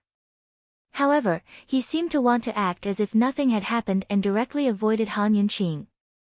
He narrowed his eyes and stared at Tang Li. Coldly, he asked, where's Long Tianma? After Han Yunqing's group left the Supreme Court, he followed them and secretly protected them. When the black-clothed assassin kidnapped Long Tianma, Tang Li had already secretly chased after him. When Luo Zuishan was kidnapped, he also wanted to send people to track him down. He only gave up when he saw Gu appear. In this consultation, Long Tianma was very important. Luo Zuishan was also very important. However, as long as Han Yunqing was still around, he wouldn't appear for anyone. How could Jun Yixie's plan to lure the tiger away from the mountain escape his eyes? When Long Fei asked this, Tang Li remembered that he had rushed over for an urgent matter. He was taken away by Jun Yixie. His mother's poison skills are too powerful. I can't beat him. Tang Li quickly replied. He went to look for Long Tianma. Long Fei was a little surprised. Jun Yixie used the plan to lure the tiger away from the mountain, and Long Fei beat him at his own game. As long as Jun Yixie didn't personally appear, it would be easy for Tang Li to deal with the black-clothed assassins and rescue Long Tianma. But who knew that Jun Yixie, who should have chased Long Fei, didn't chase after him. Instead, he turned around to protect Long Tianma. It had to be admitted that if Long Tianma fell into Jun Yixie's hands, there would be a lot of trouble. This prince underestimated him. Long Fei Yi was a step behind. This made Long Fei Yi very unhappy. This guy's background is mysterious. I investigated for a long time in Northernly, but I couldn't find anything about him. Tang Li said seriously. Han Yunqing listened silently on the side. She had a rough idea of what was going on. Just as she was about to ask, a black-clothed guard rushed over and reported in a panic, "Your Highness, Jun Yixia sent someone to pass on a message." He said. Although the black-clothed guard was anxious, he stuttered and didn't dare to continue speaking. Is he seeking death? Hurry up and speak. Tang Li was anxious. The black-clothed guard glanced at Han Yunqing before continuing. Jun Yixia sent someone to pass on a message. He wants your highness to exchange esteemed Wang Fei for his highness the crown prince. At this, Long Fei Yi suddenly looked straight at the black-clothed guard. His piercing gaze made the guard shiver uncontrollably, as if he'd committed some heinous crime. Han Yunqing wasn't surprised. Jun Yixia had kidnapped so many people for her sake. The medical academy's consultation had nothing to do with him at all. If she was exchanged for Long Tianma, the medical academy's consultation could still continue. Luo Zuishan could prove that she and Gu Beiyue weren't guilty, so the Duke of Qin's estate wouldn't be implicated, right? Moreover, if news of this reached Emperor Tianhui's ears, Long Fei Yi would be able to cut ties with her and express goodwill towards the emperor. It wasn't that Han Yunqing was looking down on Long Fei Yi, but that a wise man submits to circumstances. A man who tries to be brave isn't a hero. After all, Tianning was still Emperor Tianhui's world, while Long Fei Yi was only a king. Han Yunqing was still trying to figure out the intricacies of the situation when Long Fei Yi asked, when and where? 3 days from now, at noon at Xiankang Temple. If you're late, what? 2. Silence, the black-clothed guard's voice trembled. Silence? Kill Tianning's crown prince? Tang Li's face paled a few shades as he looked at Long Fei Yi. He wanted to speak, but stopped himself. Jun Yixia was too insolent, wasn't he? With Long Fei Yi's personality, he'd definitely come to save the woman instead of swapping her out. He'd protect both Han Yunqing and Long Tianma. But this time, Jun Yixia wouldn't have dared to say such words unless he'd made sufficient preparations. Long Fei Yi wouldn't be able to gain the upper hand in this situation. In fact, it was highly possible that he'd be trapped in a tiger's den with no return. Han Yunqing understood the intricacies of the situation as well. Seeing Long Fei Yi's stern profile, she spoke without hesitation. Go ahead and swap. When the time comes, you guys can leave. I have my own ways to deal with him. But Long Fei Yi's eyes immediately turned cold at her words. He said angrily, Han Yunqing, do you think your lordship came here for nothing? He'd gone to great lengths to save this woman, but she was going to deliver herself to his doorstep. Wouldn't everything he'd done be wasted? What kind of person did she take him for? Would he hand over the woman under his name so easily? Or did she take his act at the justice courts for real? Han Yunqing was rendered speechless by his fierce words. Sensing the change in the atmosphere, Tang Li hastened to smooth things over. Of course you have to go. When the time comes, you two can work together to deal with Jun Yixia. Leave the rest to me. Unexpectedly, Long Fei Yi tossed him 2 words. I'm not going. What? Tang Li was frightened. After all, once Long Tianma died, there'd be no end to Emperor Tianhui's problems. Han Yunqing gave a start, wondering if she'd heard wrong. But Long Fei Yi's next words left her completely stupefied. He ordered the black-robed guards, go tell Jun Yixia that even if he has the skills to trade Northern Li's lands for her, your lordship won't do the exchange. He didn't need to trade for what he wanted, he'd never hand over what he had. Long Fei Yi turned to leave as soon as he finished speaking, leaving Han Yunqing frozen in place. She didn't know what to do. Who could tell her if those words just now could be considered as overbearing words of love? This man had actually given her the answer to a choice between a country and a woman. But who could tell her why she still felt distant and unfamiliar as she watched his retreating form? It was as if that icy kiss from the past had meant a lot, but it also felt like nothing. Han Yunqing stood there in a daze. Long Fei Yi had already walked far away, but he still turned back to look at her cold voice. Han Yunqing, you're still not leaving? Where are we going?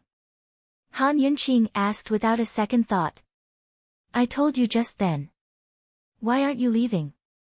Long Fei Yi urged impatiently. Just now. He'd said he'd take her to Medical City when he was teasing her. So he hadn't forgotten what happened just then.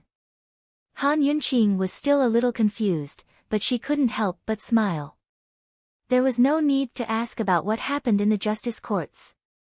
No matter what, it was good that he'd come. She quickly caught up to him and walked by his side. Soon enough, Long Fei Yi took her into his arms and flew into the air towards Medical City. 3 days later, Zhu Nixia waited for nothing at Xiankang Temple.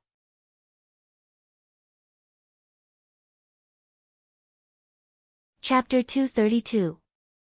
Zhu Nixia sat cross-legged on the praying mat in front of the Buddha statue, mulling over Long Fei Yi's words. Exchanging Northern Li's empire for a woman, he looked calm, but his clenched fists betrayed him. He might be mad, but Long Fei Yi was even crazier. He assumed that Long Fei Yi would team up with Han Yunqing to kidnap Long Tianma, but that fellow didn't even show up. All of Xiankang Temple's inescapable net had been laid for naught. Today, Zhu Nixia sat from noon until sunset. By the time the skies fell, he was certain that Long Fei Yi wouldn't show up. They'd agreed to silence him if he missed the deadline. But what was he supposed to do if he missed the deadline? Zhu Nixia had to think it over carefully. If Han Yunqing hadn't taken off his mask in Medicine City and exposed his true face to Long Fei Yi, he would have been happier if Long Fei Yi didn't show up today. He would have chopped off Long Tianma's head without hesitation and delivered it to Emperor Tianhui so he could bite off Long Fei Yi's head. Unfortunately, his identity had already been exposed. Northern Li's Duke of Kang represented the Northern Li imperial clan, so he couldn't help but have misgivings. He had to be on guard against Long Fei Yi using his identity to make a fuss. He wasn't of imperial blood, but he was the most favored duke. Plenty of Northern Li's imperial clan members would want to find fault with him. Seeing Zhu Nixia rise to his feet, one of his attendants stepped forward. Master, Long Fei Yi wouldn't really care about that woman, would he? Zhu Nixia laughed coldly. Long Fei Yi, does he have a heart? The attendant was even more confused. Then he shouldn't, a single lie in exchange for a useful woman's heart. Zhu Nixia paused as he spoke, then turned around with a serious expression. It's worth it. Han Yunqing's poison skills were not only exquisite, but also mysterious. With the help of such a woman, how many surprises would there be? To Zhu Nixia, one Han Yunqing was equivalent to a group of poison men that he had raised. Hence, even though Han Yunqing had ruined many of his plans and had even poisoned him, he had never really intended to kill her and still wanted to rope her in. Lying to a woman? The attendants didn't understand. In his impression, his lord had never been close to women. When facing women, let alone lying and coaxing, he wouldn't even greet them. Master, then. Tianning's crown prince. The attendant was more concerned about this matter. What should he do with Long Tianma now? They couldn't kill him, but they couldn't just let him go. Wouldn't that be too cowardly? His subordinates were alarmed and worried for their master. However, Zhu Nixia already had a plan. He said in a low voice, "Bring me the 100 leaves purple jade grass." The attendant grew alarmed at his words and reminded him, "Master, this poison, we still don't have an antidote." His lord wanted to poison Long Tianma before letting him go. He could let him go then. But he had to have a handle on him first. The 100 leaves purple jade grass was a poison that Zhu Nixia had named after Zhu Nixia because it was a completely new poison that had never been seen before. Jun Yixia had been cultivating new poisons in Medicine City's medicine forest. Although Han Yunqing had interrupted his work, he still had some ingredients on hand. Over the past few months, he'd managed to cultivate 3 new poisons. The poisons had been cultivated, but the antidote was still missing.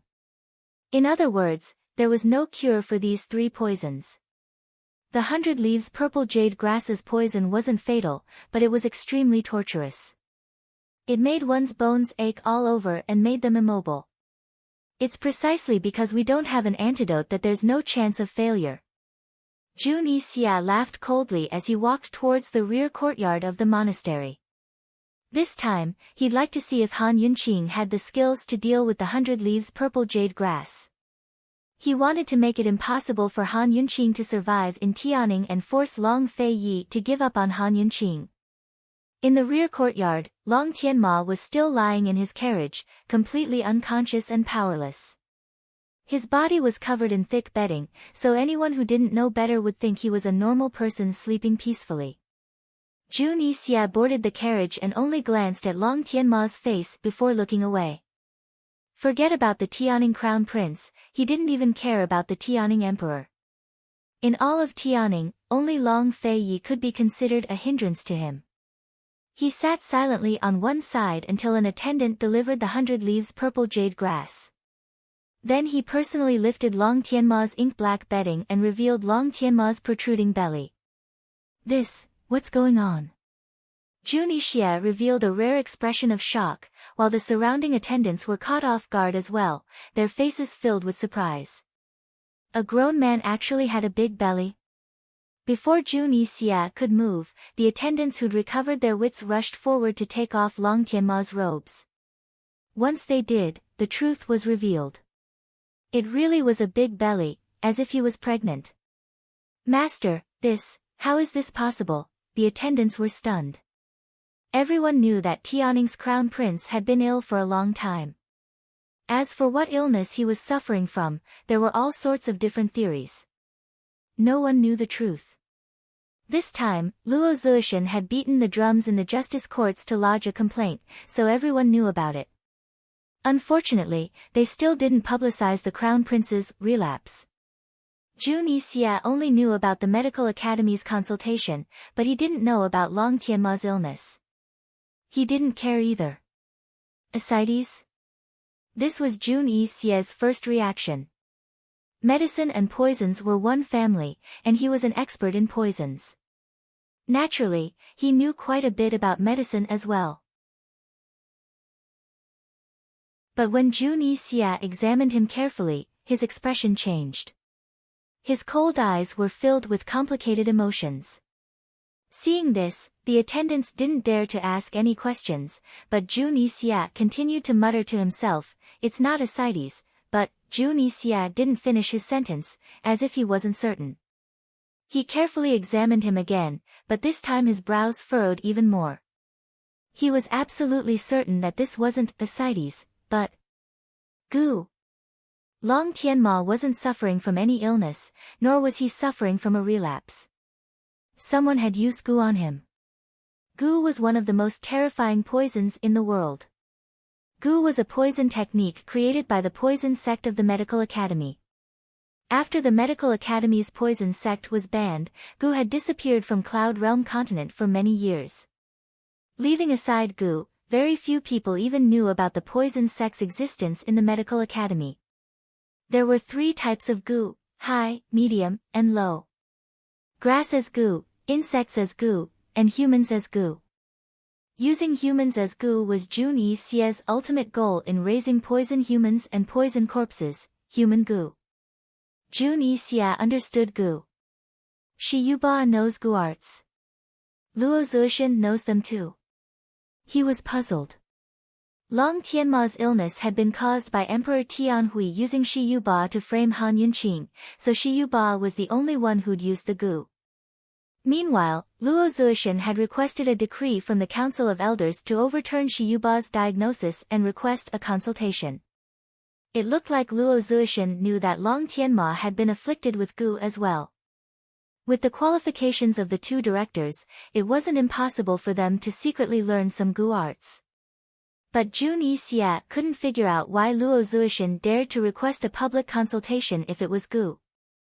After all, Gu was a huge taboo in the current medical academy. Leaving aside a public consultation, even private discussions about it were forbidden. Could Luo Zuishan have misdiagnosed it as some other illness? How could Luo Zuishan make a mistake when things had gotten so big? There was something fishy going on here that made Jun Yixia smell the scent of a conspiracy. Of course, he didn't have the leisure to care about the medical academy's affairs. His target had always been Han Yunqing. Thus, that very night, Jun Yixia cured Long Tianma of the Gu and gave him the hypertoxic 100-leaf purple jade grass. In one night, Long Tianma's big belly disappeared, leaving his entire body in pain. Early in the morning, Jun Yixia didn't even spare Long Tianma a glance before ordering coldly, "Send him to the medical academy before he wakes up." He thought that since he'd interfered like this, the consultation would definitely be splendid. "Han Yunqing, if you can cure the Gu this time, then your lordship will admire you. But if you can't, then just wait for Emperor Tianhui to punish you. Your lordship would like to see if Long Feiyi can still protect you." Long Tianma was on his way to the medical academy while Qin Wangrong was still doing his best to track down Long Tianma's whereabouts. Luo Zuishan, Shi Yuba, and Gu Beiyue had already arrived at the medical academy, but Gu was nowhere to be found. Long Tianma and Han Yunqing were both missing, so the consultation naturally couldn't proceed. Emperor Tianhui had spread word that the medical academy had to send Gu Beiyue back to Tianning's capital city in 5 days. Long Tianma and Han Yunqing's disappearance had to be explained to Tianning as well. The Council of Elders didn't express any opinions, but sent out plenty of men to search for the missing men. Everyone was waiting for news. Han Yunqing didn't go to the medical academy immediately after arriving in Medical City, but was taken to an inn by Long Feiyi. It was the best cloud auspicious inn in Medical City, the Sky Room 1. From the window of the room, one could see the main doors of the medical academy. Currently, Han Yunqing and Long Feiyi were standing side by side in front of the window. Has there been no news from Jun Yixia's side? Han Yunqing was rather worried. Although there was no proof that Long Tianma hadn't been silenced, who knew if Jun Yixia would let him go? One more day without news from Long Tianma means you can rest for one more day. What's the rush? Long Feiyi retorted. They hadn't stopped the entire way here, but the number of words they'd exchanged could be counted on one hand. There didn't seem to be anything more or less between them. However, when he hugged her and held her hand, his strength seemed to be a lot tighter than before. She also felt a lot more natural and was no longer awkward. Didn't His Majesty only give Medical City 5 days' time? Han Yunqing asked next. Long Feiyi arched a brow at her with a cold smile. Aren't you overestimating Tianhui too much? The medical academy represented Medical City. Emperor Tianhui wouldn't be stupid enough to oppose Medical City for the sake of a deposed crown prince. Han Yunqing wasn't clear on the strength of Cloud Realm Continent's powers, but she was more concerned about Long Tianma's condition. Would he change after 5 days? After some hesitation, she said, "I'd better not rest. Let's go to the medical academy. I have to see Gu Beiyue." Luo Zuishan wouldn't give her any answers, so she had to discuss things with Gu Beiyue first. Hearing this, Long Feiyi's eyes flashed with displeasure. Coldly, he said, "I have something to do tonight, so I won't be going." "What is it?" Han Yunqing was puzzled. Was there anything more important than a consultation in Medical City? But Long Feiyi didn't answer her, but called for dinner instead.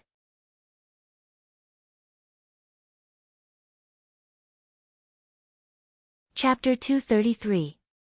The table was filled with delicacies and wine. Those who didn't know better would have thought that Long Feiyi was entertaining someone in this room. Han Yunqing scanned the table of dishes and realized that many of them were dishes that she had never seen before. They looked, smelled, and tasted very tempting. However, there were at least 20 plates of dishes. Wasn't it a little too exaggerated for 2 people to eat? Is there anyone else coming? Tang Li? She asked suspiciously. No. Long Fei Yi was really a man of few words. Alright, this guy had been pampered since he was young. He was very particular about his food and clothing. Although he was out, he couldn't lower himself for a meal. Han Yunqing ignored this question and sat down opposite him. She ate casually and asked as she ate, "Is there anything else tonight? Will it take a long time?" It had been a few days, and there was no news from Long Tianma or her. Gu Beiyue would be worried, especially about Long Tianma's condition. He had to treat it carefully. After all, she and Gu Beiyue had made this trip for no other reason than to clear their names. Long Fei Yi looked up and glanced at the dishes in her bowl. He seemed a little unhappy, but he didn't show it. He rolled up his sleeves elegantly and poured wine casually. He didn't look like he had anything to do tonight. He only replied to Han Yunqing with 2 words, "Eat." Phew, the anxious Han Yunqing secretly sighed in her heart. He had time to enjoy delicious food and wine, but she didn't have time to accompany him. "If it's not urgent, I'll go to the medical school first." She was very serious. She ate a few mouthfuls of food, put down her bowl and chopsticks, and stood up. Long Fei Ye's hand that was holding the wine cup suddenly tightened. If the porcelain cup wasn't hard enough, it would have cracked. Unfortunately, Han Yunqing didn't notice his hand. "I'm leaving." As she spoke, she turned around and left. Long Fei stared coldly at her retreating form, neither more nor less. Just as Han Yunqing was about to open the door, he opened his mouth. "Han Yunqing, how much do you know about the medical academy?" As soon as he said this, Han Yunqing immediately turned around. This was probably the first time that Long Fei Yi had talked to her about medical school. Could it be that this guy had something to do with the medical school? Since this guy who cherished his words as if they were gold had spoken, there must be something going on. Was he talking to her about the medical school because of Madame Tianxin? Otherwise, he had no reason to talk to her. She had always been investigating Madame Tianxin's background. She wanted to know why Madame Tianxin had concealed her identity and married Han Kangin while pregnant. She wanted to know whether Madame Tianxin's difficult labor was an accident or if someone had plotted to kill her. She also wanted to know who her biological father was. From what she knew, Han Kangin only had one clue. Madame Tianxin was related to the medical school and had the ability to get a director position for Han Kangin. This matter was much more important than meeting Gu Beiyue. Not much. What do you want to say? Han Yunqing walked back and stood in front of Long Fei Yi, but Long Fei Yi was still as calm as ever. He wasn't anxious at all. Have you heard of the medical school's poison sect? Long Fei Yi asked. As expected, when this guy didn't talk about it, it was shocking. Medical school and poison sect, how could these 2 words be related? Han Yunqing was very surprised. Like a humble child, she quickly sat down and asked anxiously, "How can there be a poison sect? Wasn't the medical school's only branch the medical sect? Didn't they only teach medical skills and train doctors to cure illnesses and save lives?" Seeing Han Yunqing sit back down, Long Fei Ye's lips curved into a satisfied smile. The medical school once had 2 major sects, the medical sect and the poison sect. Their purpose was to save lives and do good deeds. Later on, the poison sect was destroyed and became a taboo in the medical school. Fewer and fewer people knew about it. Han Yunqing couldn't believe it. She'd always known that medicine and poison are one family, but never expected it to be true in the medical school. Why was it destroyed? Han Yunqing asked hastily. Someone who's good at treating poisons must also be good at using poisons, Long Fei Yi said mildly. Han Yunqing was very familiar with these words. Once upon a time, Emperor Tianhui had taken note of her because of them. In the end, poison was a dangerous thing. Even if you didn't have the heart to use poison, others still wouldn't tolerate you. However, how could it be so easy to annihilate a sect? Since it was a sect, it had to have inviolable authority and powerful branches. For example, Medical City and Medicine City were both cities and sections. That was why even the imperial powers and empires feared them. How was the poison sect destroyed? Han Yunqing was very curious. It wasn't clear whether Long Fei Yi really didn't know, or if he was faking it. In any case, he shook his head. Her curiosity was piqued, but it couldn't be satisfied. It was truly annoying. Han Yunqing pursed her lips and asked probingly, "Why, are you telling me all this?" She'd lied and claimed that Lady Tianxin had taught her poison skills. This guy wouldn't take it seriously and track her down to the medical school's poison sect, right? Faced with Han Yunqing's question, Long Fei Yi fell silent. Why did he tell her all this? It seemed, he didn't have any ulterior motives other than chatting and not letting her leave. Just what is it? Han Yunqing asked curiously. Long Fei Yi avoided her gaze and hesitated before saying, "There's a poison storehouse in the poison sect's forbidden grounds in Medical City. It's the most complete storehouse in the world. Perhaps you can find clues to unraveling the perplexing dreams there." That should be a reasonable explanation, right? Unexpectedly, Han Yunqing's bright eyes dimmed at these words.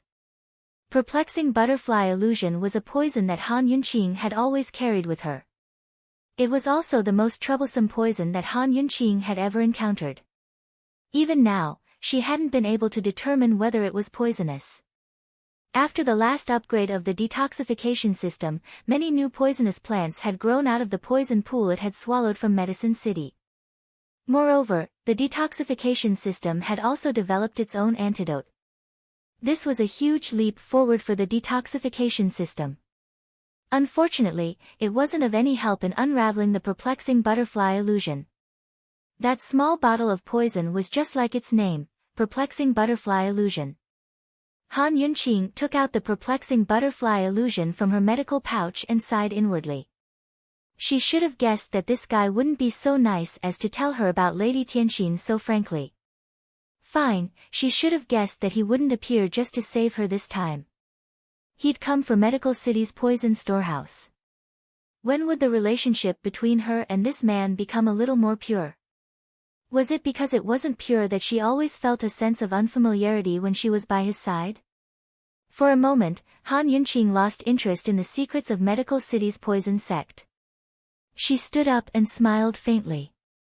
"Your Highness, no matter how urgent the matter of the perplexing butterfly illusion is, it'll have to wait until Gu Beiyue and I have cleared our names. I have to make a trip to the medical academy." "Excuse me." Long Fei Yi hadn't expected Han Yunqing to react this way. He asked unhappily, "It's the middle of the night. What's so urgent?" Han Yunqing was delighted and her smile grew even brighter. "Your Highness, of course it's urgent. This concubine has to discuss the Crown Prince's condition with Imperial Physician Gu to prevent any possibility of his illness developing. If that happens and there's trouble during the consultation, how can this concubine go to the poison storehouse with you with a guilty body?" Long Fei Ye's expression changed when he heard this. It was rare to see him lose control and panic. However, he hesitated to speak, his handsome face turning cold. He didn't say anything, so she took his silence as a tacit agreement. "I'm leaving." Han Yunqing elegantly turned to leave. "The medical academy isn't a place you can enter as you please." Long Fei Yi finally spoke up. "This concubine can enter as long as I tell you my name. Your Highness doesn't need to wait for this concubine to return." Han Yunqing didn't turn back. Her words meant that she wouldn't be returning to the inn after revealing her whereabouts. "This prince said that you're not allowed to leave because I have something to do tonight," Long Fei Yi said in a low voice. "What is it?" "Please speak, Your Highness." Han Yunqing finally turned around. "What is it? What is it?" Long Fei Ye's frosty expression turned even colder, but he didn't reply for a long time. "Your Highness, please speak," Han Yunqing took a few steps forward and asked seriously. Although she was still angry, she still took his business seriously. However, Long Fei Yi just stared at her without saying a word. What does this guy want? Is he playing with me?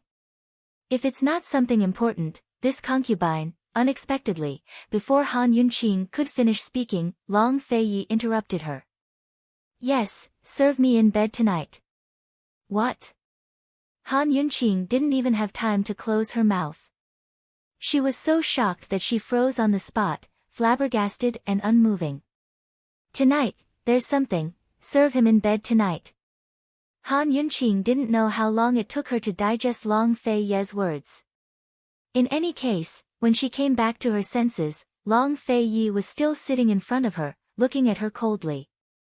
She tried very hard to move the corners of her mouth, trying to make herself smile. However, no matter how hard she tried, she couldn't smile.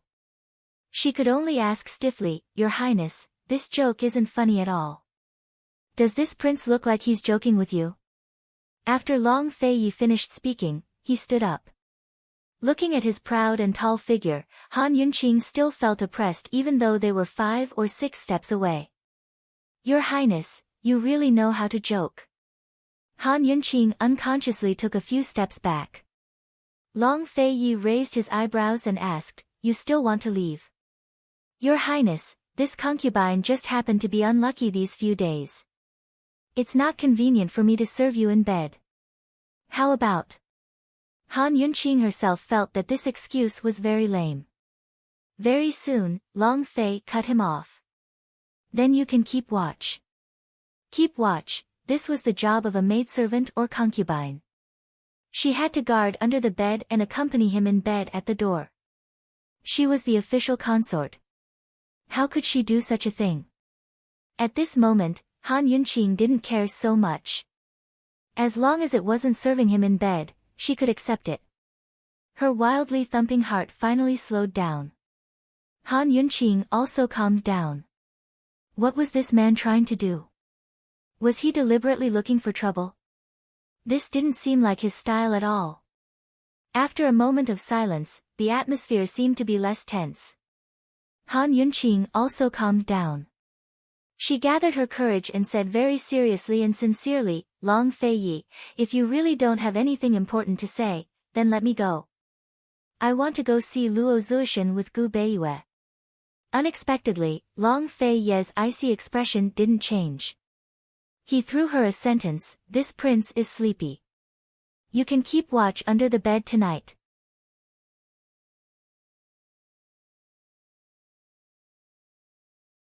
Chapter 234. It was late at night. Next to the bed was a quilt spread out on the floor. Han Yunqing hugged a pillow as she sat cross-legged with her back against the bed. When she heard the whistling of the wind outside, she really felt like she was in a moonless, windy place. There was only a small oil lamp in the room.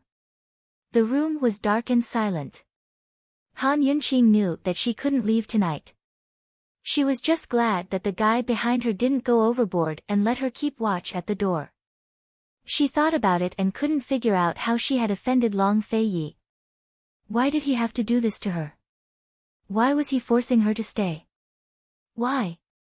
What was going on with him tonight? Under such circumstances, Han Yunqing couldn't fall asleep. After an hour, she finally couldn't help but ask, Hey, are you asleep? There was no response for a long time. Han Yunqing said again, Hey, let's talk. In her memory, they had never had a good chat before. They had never even been so quiet together. There was still no response. Could it be that he was asleep? On the bed, Long Fei hadn't even taken off his outer robes. His hands were behind his head as he lay on the bed, his long legs propped up. His deep eyes shone with a cold light in the darkness, sharp and clear. He stared at the top of his head and seemed to be thinking about something.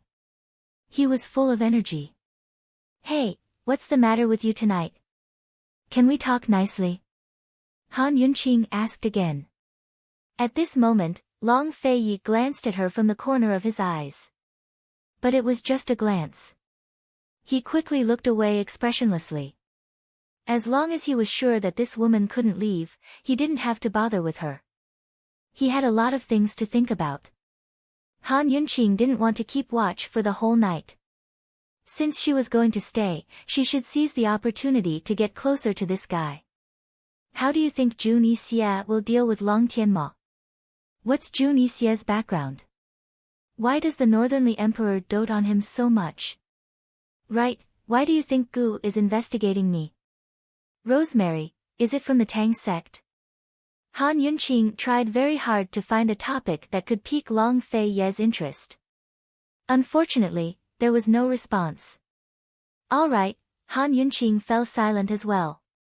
Who knew that after a moment of silence, she would suddenly turn around? She hadn't slept because she was worried about bumping into Long Fei, but instead saw him propping up his head with one hand as he slept on his side. His black robes blended into the darkness of the night, making his chiseled features seem even colder and more mysterious. He gave off a feeling that he couldn't be profaned. It turned out that he looked so quiet with his eyes closed. So this was how he looked when he was asleep.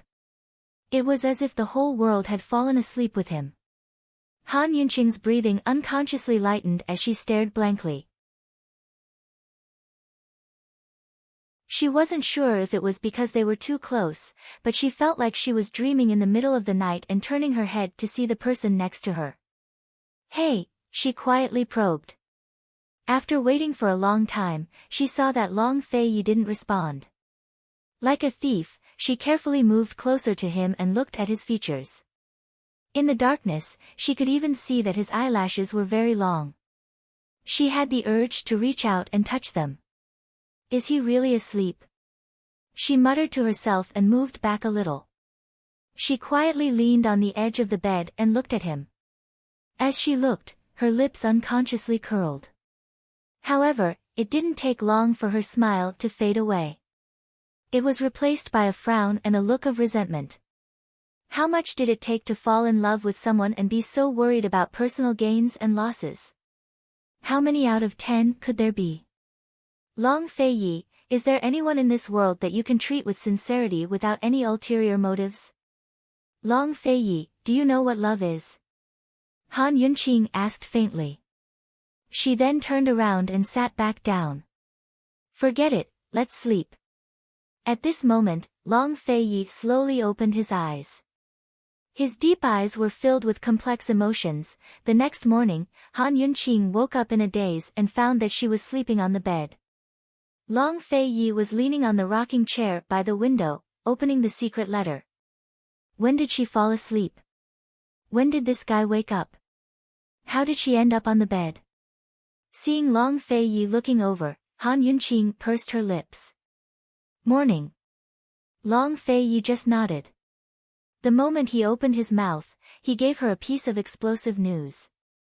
Long Tianma was sent to the medical school. Really?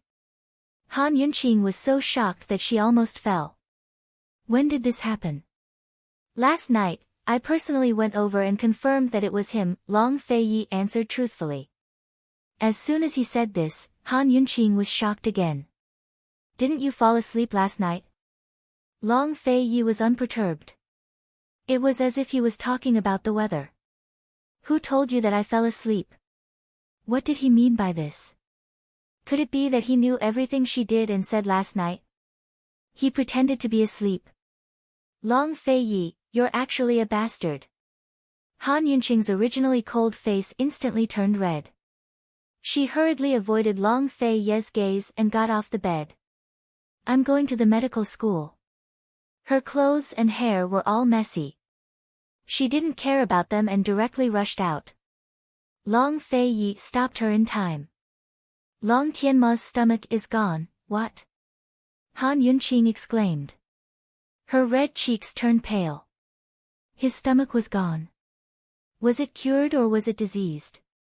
If it was cured and there were no symptoms left for consultation, Shi Yuba could say that it was the effect of his treatment. If it was diseased, then how confident was Luo Zuoshan? She had never fought a battle that she wasn't sure of. This was the first time she didn't know anything about the patient's condition. Seeing Han Yunqing's anxious look, Long Feiyi said lightly, "It's very likely that Jun Yixia did something. Be careful. I will always be in Medical City." After he finished speaking, he left before Han Yunqing. He would always be in Medical City, so she didn't have to be afraid. The anxious Han Yunqing didn't realize how rare Long Feiyi's words were. She also left in a hurry. At this time, there was another person who was even more anxious than Han Yunqing. It was none other than Luo Zuishan, who was previously full of confidence. Gu had promised him that he would tell him the truth about Long Tianma's big belly as soon as he arrived at the medical school, and that he would definitely help him defeat Shi Yuba. But now, Long Tianma's disease had changed. Since the middle of the night last night, he had been looking for Gu like a madman. Finally, this morning, he found him on the roof of his courtyard. Luo Zuishan climbed up the ladder and personally pulled Gu down. "Stinking brat, old man's decades of reputation is about to be completely destroyed in your hands, and you're still sleeping." Gu let him pull him until he was about to fall. Then, he turned over and flew down. Despite landing on the ground, Gu Qishao's face was still drowsy. He stretched lazily and said, "It's just the title of director. If you like, I'll kill the medical academy's old academy head in the future and you'll be the academy head."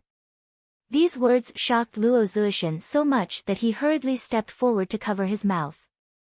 "Ancestor, please spare my old bones, okay?" "Okay." Gu answered happily, but a gloomy coldness flashed across his lips, as if he was full of hatred for the medical school. "What do you think we should do now?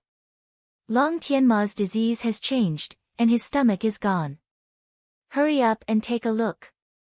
How could Luo Zuishan not be worried? If Gu couldn't understand the disease, he would be done for in the consultation. That person must be a fake. Shi Yuba didn't do anything, so his stomach can't be gone. Gu was very sure. He didn't care whether Long Tianma came or not. What he cared about was where Han Yunqing was. They were both kidnapped, and since Long Tianma was sent here, he should at least send Han Yunqing here too. How can you be sure it's a fake? Stinking brat, what's going on with Long Tianma's stomach? What did Shi Yuba do? Tell me, Luo Zuishan urged. Gu impatiently glanced at him, too lazy to answer. Just as he was about to leave, Luo Zuishan immediately grabbed him and said sternly, If you don't tell me, do you think I won't tell the head elder that you're back?" Gu suddenly narrowed his eyes, a dangerous expression on his face. "You wouldn't dare. What's going on? Are you going to tell me or not?" Luo Zuishan was so angry that his beard was about to catch fire. At this time, the voice of a medical apprentice came from outside the courtyard. Luo Zuishan was still holding on to Gu tightly. Seeing that the people outside were about to come in, Gu whispered in Luo Zuishan's ear, "Gu, Shi Yuba planted a Gu." As soon as he said this, Luo Zuishan's hand went limp. Gu struggled free and disappeared in a flash. Gu, Luo Zuishan was so shocked that his heart raced. Gu. It had been a long, long time since anyone had mentioned it. He knew about Gu, but he didn't know how to do it. He didn't expect Shi Yuba to know. No wonder Gu was so sure that the Long Tianma sent here was a fake. Shi Yuba's Gu could generally only be removed by Shi Yuba himself, unless he encountered a Gu expert. And in this world, there shouldn't be any other Gu expert besides Gu, right? Gu clearly knew that Shi Yuba had planted a Gu, but he actually wanted to have a public consultation. One had to know that Gu was the biggest taboo in medical school. This guy definitely had a scheme for returning to medical school this time. What did he want to do? Luo Zuishan's mind was a mess. He didn't know how to deal with it. At this time, a young medical apprentice came in. "Director Luo, Qin Wangfei has arrived. The Council of Elders has invited her in." What? Han Yunqing had also arrived. Why didn't this lass appear earlier or later? Why did she have to appear now? The Long Tianma had arrived, and so had Han Yunqing. The consultation naturally had to begin immediately. Director Luo, the Council of Elders doesn't wait for anyone. Please go ahead, the medical apprentice reminded in a low voice. Luo Zuishan looked in the direction Gu disappeared, his old tears running freely in his heart. Could this guy Gu be a bit more reliable? What should he do now? How could he prove that the Long Tianma sent here was a fake? Director Luo, the medical apprentice urged again.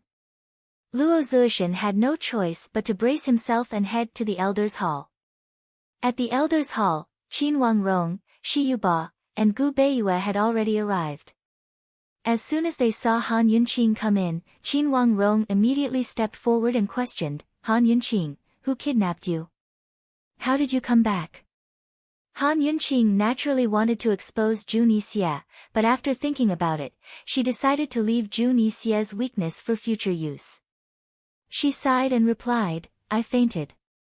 When I woke up, I was already in Medical City. As she spoke, Luo Zuishan came in, and the other elders also came over.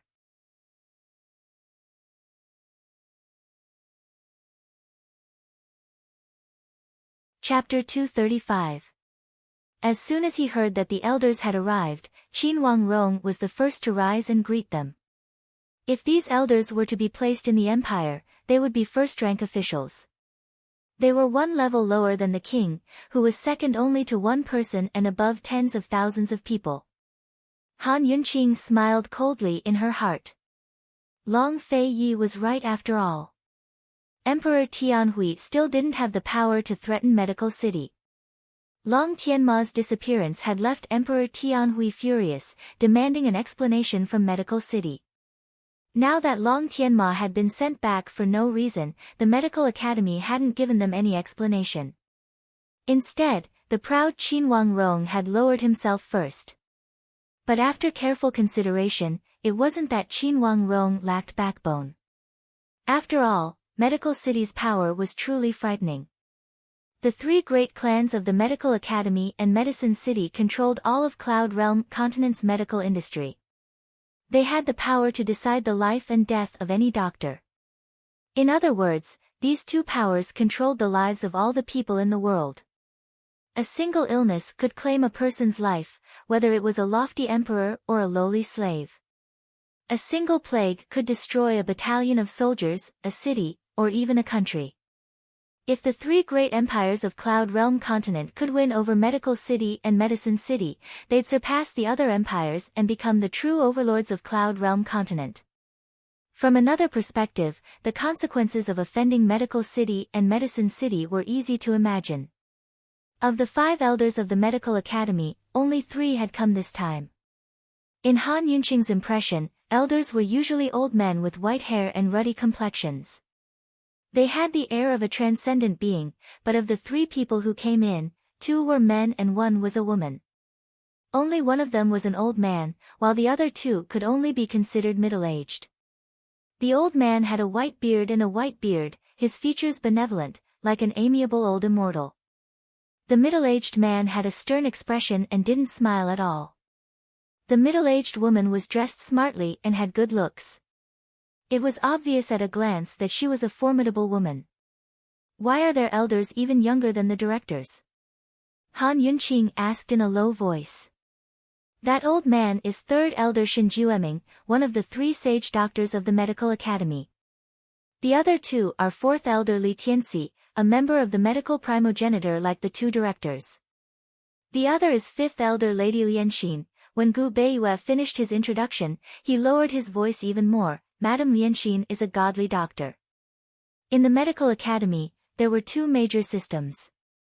One was the administrative management system, which consisted of directors, council of elders, vice deans, and academy deans. Different ranks held different levels of power in the Medical Academy. The second was the medical skill hierarchy, which was the basis of all of Cloud Realm Continent's medical community. From low to high, there were 9 ranks: medical apprentice, medical scholar, medical doctor, medical grand doctor, divine doctor, medical ancestor, medical sage, immortal doctor, and sovereign doctor. Luo Zuishan and Shi Yuba were both medical ancestor-level figures. They were both directors and belonged to the management. Gu Beiyue's medical skills were at the level of a divine doctor, but he had yet to enter a medical school. Generally speaking, those who were skilled in medicine also had high authority. However, there was actually an elder at the level of a godly doctor in the Elders Guild. It seemed that the medical academy was not a place where strength was the only thing that mattered. This Lady Lianxin should be an exception. Looking at Lady Lianxin, Han Yunqing couldn't help but think of Han Konggan. Han Konggan's medical skills were at the level of a godly doctor, but he was also a director. This was the exception that Lady Tianxin had given him. Just what kind of exceptions were allowed in the medical academy's administrative system?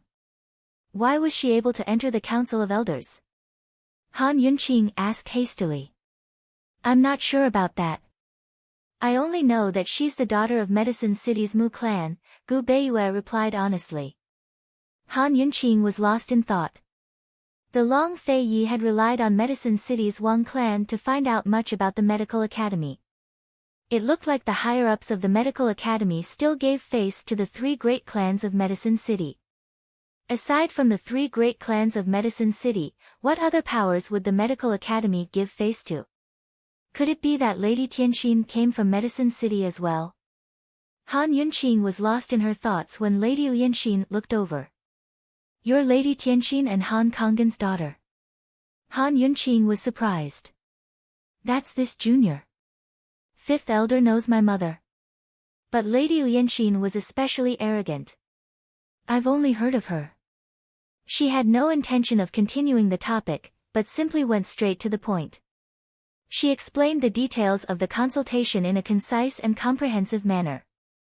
This was a public consultation held in the consultation hall of the Council of Elders. The three elders would be in charge of the consultation, while Luo Zuishan and Shi Yuba could only watch from the sidelines. If they had any doubts, they could raise them for discussion after the consultation concluded. Although Lady Lianxin was the lowest-ranked elder, she seemed to be the one in charge. The other two elders hadn't opened their mouths since entering the room. Tianning's crown prince is already in the consultation hall. Everyone, please. Lady Lianxin rose to her feet as soon as she finished speaking. The other two elders and Qin Wangrong rose at the same time, but no one else seemed to have any intention of leaving. Everyone knew that Long Tianma's stomach was gone. Han Yunqing had been discussing the matter with Gu Beiyue for a long time. She had no clue about Long Tianma's relapse to begin with. Now that they hadn't seen him or felt his pulse, they had no idea where to start.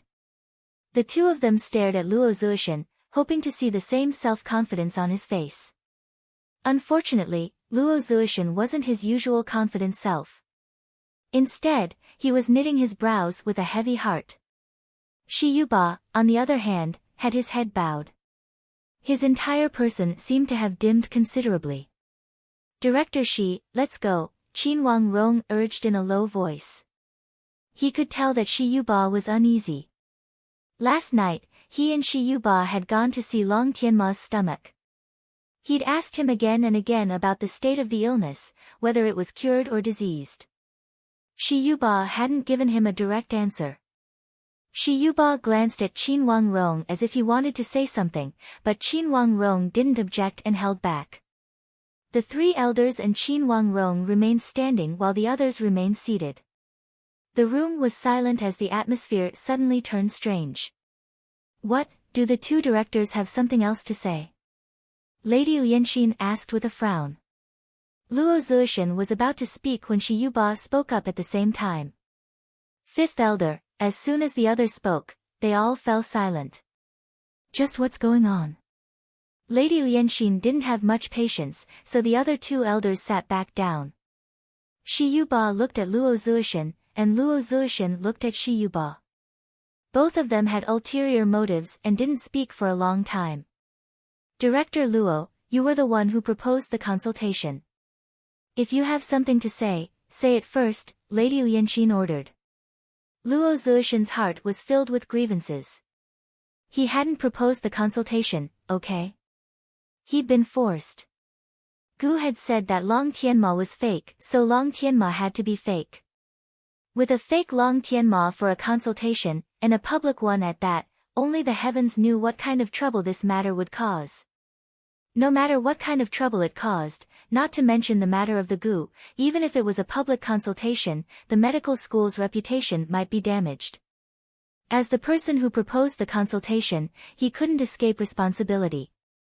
Han Yunqing saw Luo Zuishan's hesitant appearance and her heart grew cold. It seemed that Long Tianma's illness was out of Luo Zuishan's control. Shi Yuba was going to win. Luo Zuishan. Lady Lianxin was enraged. She was a full 30 years younger than Luo Zuishan and had inferior medical skills, but her status was still there. Her anger still intimidated Luo Zuishan. Elders, let's postpone the consultation. I suspect that Tianning's crown prince is a fake, Luo Zuishan finally spoke up. Everyone was stunned by his words, but Qin Wangrong was the most shocked. He grew anxious. What's going on? What right do you have to say that? Han Yunqing looked at Gu Beiyue in disbelief. Gu Beiyue was also looking at her, making the two of them even more confused. Luo Zuishan, what do you mean by those words? Third elder finally spoke up. His stomach, it's just that judging from the crown prince's condition, it's impossible for his stomach to go down in a few days, Luo Zuishan explained without much confidence. As long as he told them about the Gu, third elder would definitely believe him. But he couldn't say it. For one thing, the real Long Tianma wasn't here, so he had no proof. For another, he didn't dare say it in public. Although he didn't have much confidence, Luo Zuishan's explanation was still acceptable. A fake? Han Yunqing finally began to think things over. Long Fei Yi had warned her that Zhu Nixia would do something to the Long Tianma. Perhaps Zhu Nixia hadn't done anything to the real thing, but sent over a fake instead. As old man sees it, whether or not the crown prince's stomach can go down in such a short time is a question we should discuss during the consultation, third elder said as he glanced at Shi Yuba. Logically speaking, Shi Yuba should have jumped out to refute Luo Zuishan's words. He had more right to speak about the Long Tianma's stomach. But Shi Yuba was very quiet right now. Unlike his calm exterior, his heart had long been restless. Why was Luo Zuishan so certain that the Long Tianma he'd sent over was a fake? Did he know he'd planted Gu? Impossible. Luo Zuishan knew about the Gu arts, but he definitely didn't know how to use them, nor could he tell. He'd only learned a bit of them by chance. Seeing Shi Yuba's silence, third elder lost his patience. Someone come, immediately arrange for a consultation. At these words, Shi Yuba couldn't sit still any longer. Hold it. I also suspect that the Tianning crown prince sent over is a fake. Director Luo's words are reasonable. There's no way the Tianning crown prince's stomach could go down in such a short time. Gu could only be dispelled by experts in the field of Gu. Aside from himself, no one else could dispel the Gu arts he'd planted. If he wanted to believe that a Gu arts expert still existed in this world, he might as well believe that the Long Tianma lying in the consultation hall right now was an imposter. How could he have any chance of winning against a fake crown prince? Heaven knows if Han Yunqing and the rest were putting on a show to get an imposter to come in for the consultation. Shi Yuba's words shocked the crowd even more. Could it be that the Long Tianma really was a fake? How could it be a fake? That's clearly Mo. Qin Wangrong didn't believe it. For the sake of caution, why don't we postpone the consultation? Shi Yuba suggested. It was rare for him to be on the same side as Luo Zuishan. How do we test whether it's real or fake? Han Yunqing murmured. Gu Beiyue could only shake his head. Whether it was real or fake, this matter was completely beyond anyone's control. Should they postpone it or not? Was it real or fake? While everyone was exchanging glances in the silent room, a medical apprentice ran in to report, third elder, Tianning's crown prince has woken up. The unconscious Long Tianma had finally woken up.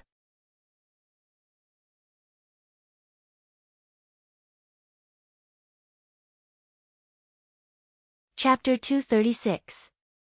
Long Tianma had woken up. It was not easy to determine if an unconscious person was real or fake, but now that he was awake, things became much simpler. Lead the way, this prince will know if he is real or fake after asking. Prince Rong was very anxious. The person present who understood Long Tianma the most was none other than Prince Rong, and whether Long Tianma was real or fake, he was the one who had the most say. Everyone hurried towards the consultation hall. The public consultation had been postponed, and Long Tianma was sent to a room in the rear courtyard of the consultation hall. Unexpectedly, before everyone reached the courtyard, they heard Long Tianma's mournful cries. Everyone was greatly alarmed and quickened their steps. However, Han Yunqing suddenly stopped. Seeing this, Gu Beiyue also stopped and asked in a low voice, "What's wrong?" Han Yunqing did not speak. Her eyes drooped, looking very focused, but no one knew what was wrong with her. Nothing. She stopped for a while before continuing to walk. In the courtyard, Prince Rong had already anxiously pushed open the door and rushed in. Inside the room, Long Tianma was actually rolling on the bed, his brocade white clothes soaked in sweat. His face was pale without any blood, and his expression was sinister and terrifying, as if he was enduring some unbearable pain. "Mor. Mor." Prince Rong strode to the bed. No matter how he called out, Long Tianma did not respond. He did not even notice that Prince Rong was beside him. He was actually not awake. His eyes opened and closed for a while, and he constantly let out meaningless wails.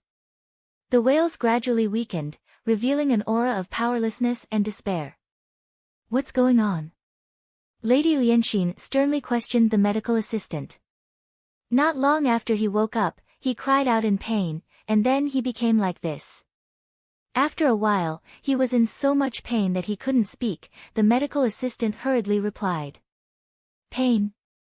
At this time, whether the person was real or fake was not the most important thing. Saving someone was more important. Everyone present, except for Prince Rong, was a doctor.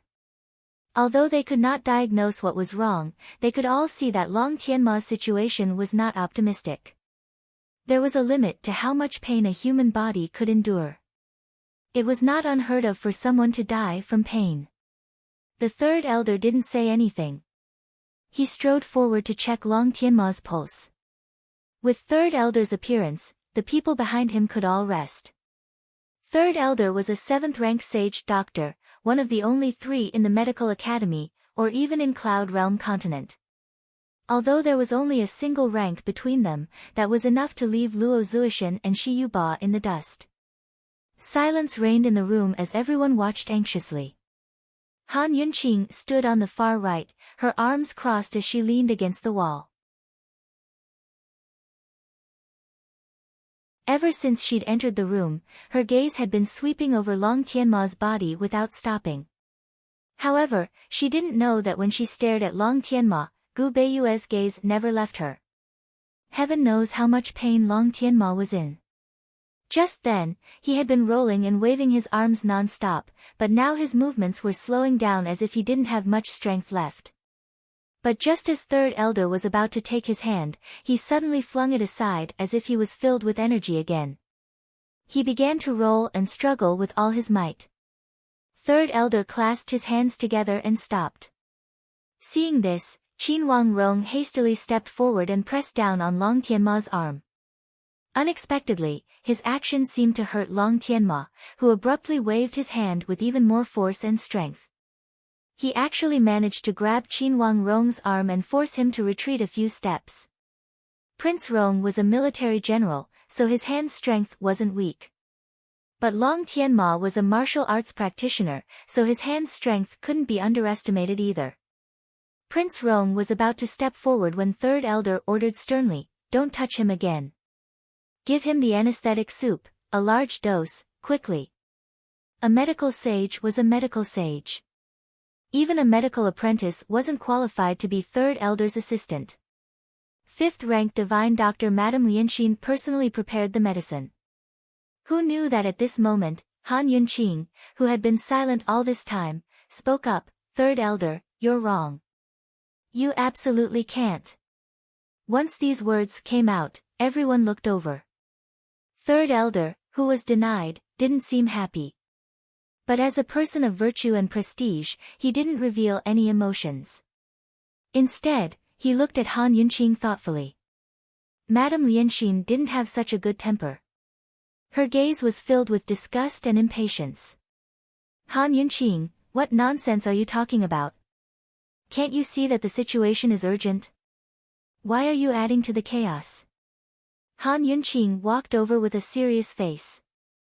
Even the anesthetic soup can't calm him down, let alone stop the pain. He's been poisoned, a very strong poison. Due to her professional habit, her voice was always cold when facing an illness. Her entire person was like an authority, exuding a seriousness that couldn't be disobeyed.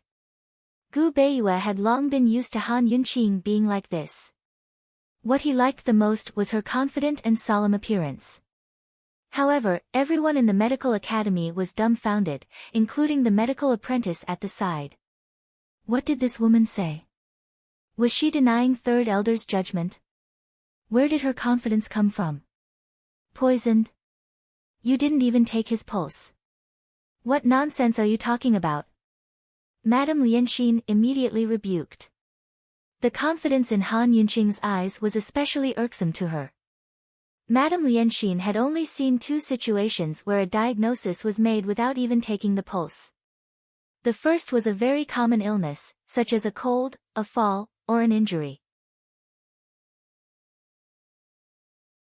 Usually, an experienced doctor would be able to diagnose and prescribe medicine after asking a few questions.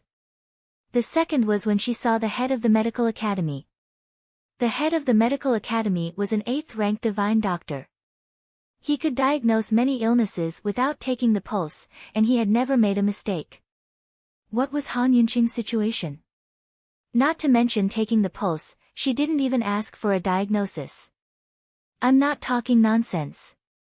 Third elder, if you don't believe me, you can feel his wrist joints. Han Yunqing directly swept past Madame Lianxin and looked at third elder with clear eyes. It wasn't that she was arrogant, but this time, it just so happened that they had bumped into her field of expertise. In terms of medical skills, she was at most a 3rd-rank doctor, the lowest rank present. However, in terms of poison skills, she was an authority. Today, even if the head of the medical academy was present, she was still an authority. Just now, before she entered the courtyard, her detoxification system had already detected the poison. It had given her a big fright because the poison detected was bone poison. Bone poison was a poison that she had named herself. The reason why she had named it was because it was a completely new type of poison. It was grown from the poison pool in her detoxification system. The most frightening part of this poison was that it acted on a person's bones and joints. Once poisoned, all the joints, big and small, would not be spared.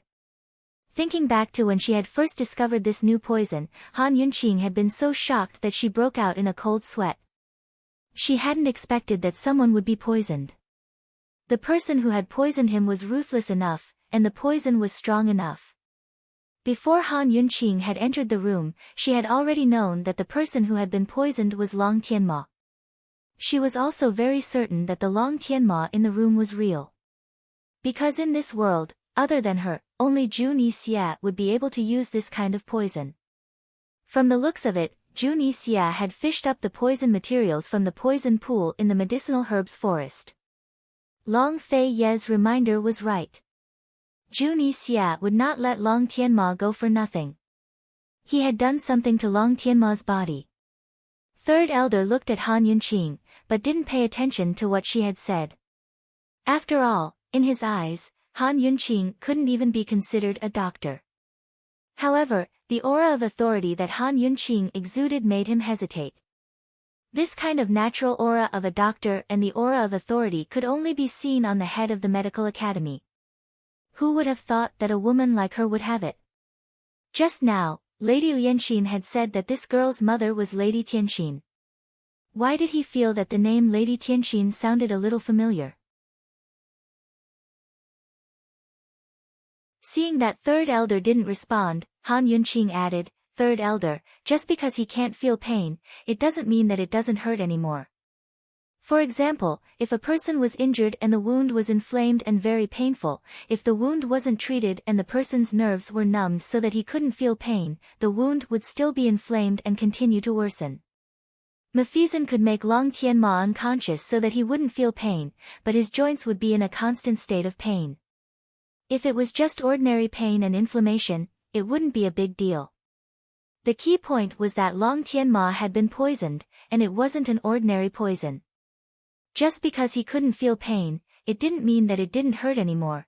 Third elder finally paid attention to Han Yunqing's words. He stroked his beard thoughtfully with a cautious expression, but still didn't say anything. At this time, Lady Lianxin couldn't bear it any longer. "Han Yunqing, have you had enough? Can you bear the responsibility for delaying the treatment? The poison he's been poisoned with is called bone poison. Once he uses Mephisin, the medicine and poison will react, and the poison will mutate. At that time, no one will be able to detoxify the poison. Can you bear the responsibility?" Han Yunqing wasn't polite at all. Why are you so sure that he's been poisoned?" Lady Lianxin was truly inconceivable. Heaven knew where this woman's confidence came from. At this time, Han Yunqing disliked paying attention to people like Lady Lianxin the most. Her attitude was serious and sincere. "Third elder, feel the crown prince's wrist. You'll understand the truth." Although third elder wasn't a poison doctor, he could still feel that something was wrong with such a deeply poisoned wrist. Helpless, Han Yunqing thought of the matter too simply. Although this wasn't a public consultation, there were still many people present. How could third elder easily listen to her? If by any chance he felt the wrist and confirmed that it was poisoned, where would third elder put his old face? Could it be that he had to admit that his previous decision was wrong? That he, a dignified medical sage, was inferior to a little girl who was still wet behind her ears? Of course, third elder still had medical ethics. Long Tianma's condition was urgent and couldn't be delayed for too long. Just as third elder was about to speak, fourth elder, who had been silent all this time, suddenly spoke. "Second elder is an authority in orthopedics. Why don't we invite second elder over?" This, fourth elder's words were undoubtedly questioning third elder. Moreover, second elder and third elder had always been at odds. If second elder was invited, wouldn't there be one more person to laugh at? Originally, third elder was about to give in. When he heard this, anger rose from his heart, and his displeasure appeared on his face. Old man has been practicing medicine for so many years and has never needed anyone to interrupt. "Lianxin, why aren't you quickly bringing the Mephisin soup? You're not allowed." Han Yunqing was also angry, and her voice was as cold as ice.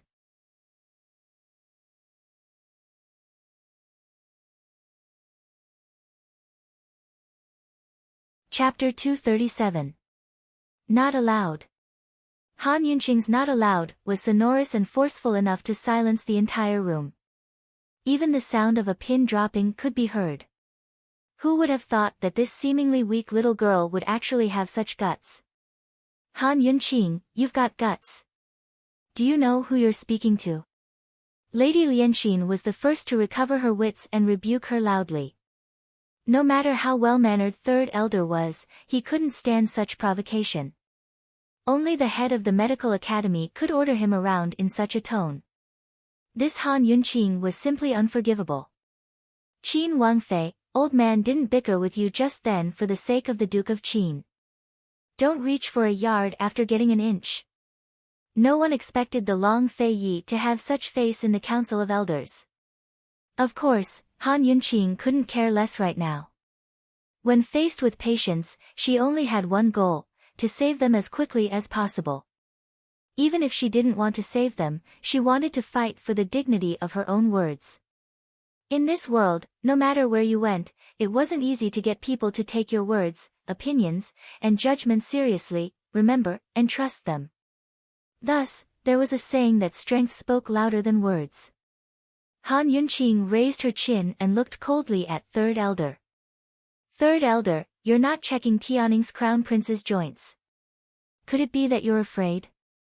Are you afraid that you're really wrong? You're impudent. Third Elder flew into a rage and slapped the table.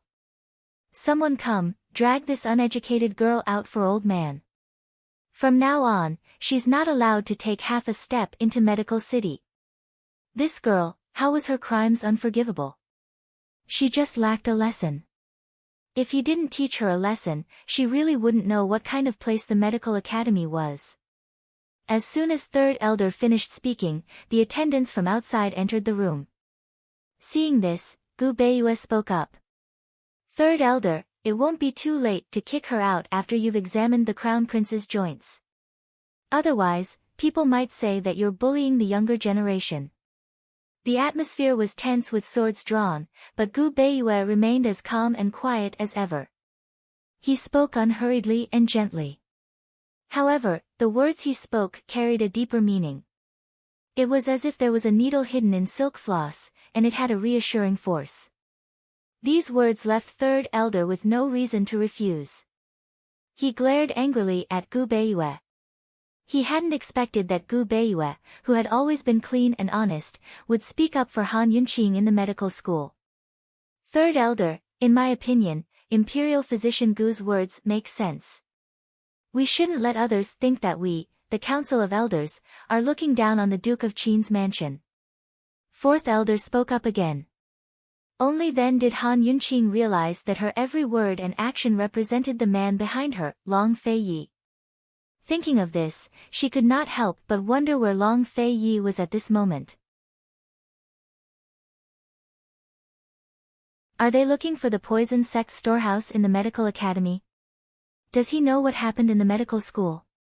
Right now, the busy Long Fei Yi was sitting on the roof, watching everything unfold with an expressionless face. Seeing that Third Elder didn't immediately refuse, Han Yunqing hastened to say, Third Elder, you don't need to chase me away. If Tianning's Crown Prince isn't poisoned, I'll leave Medical City on my own and never set foot inside again.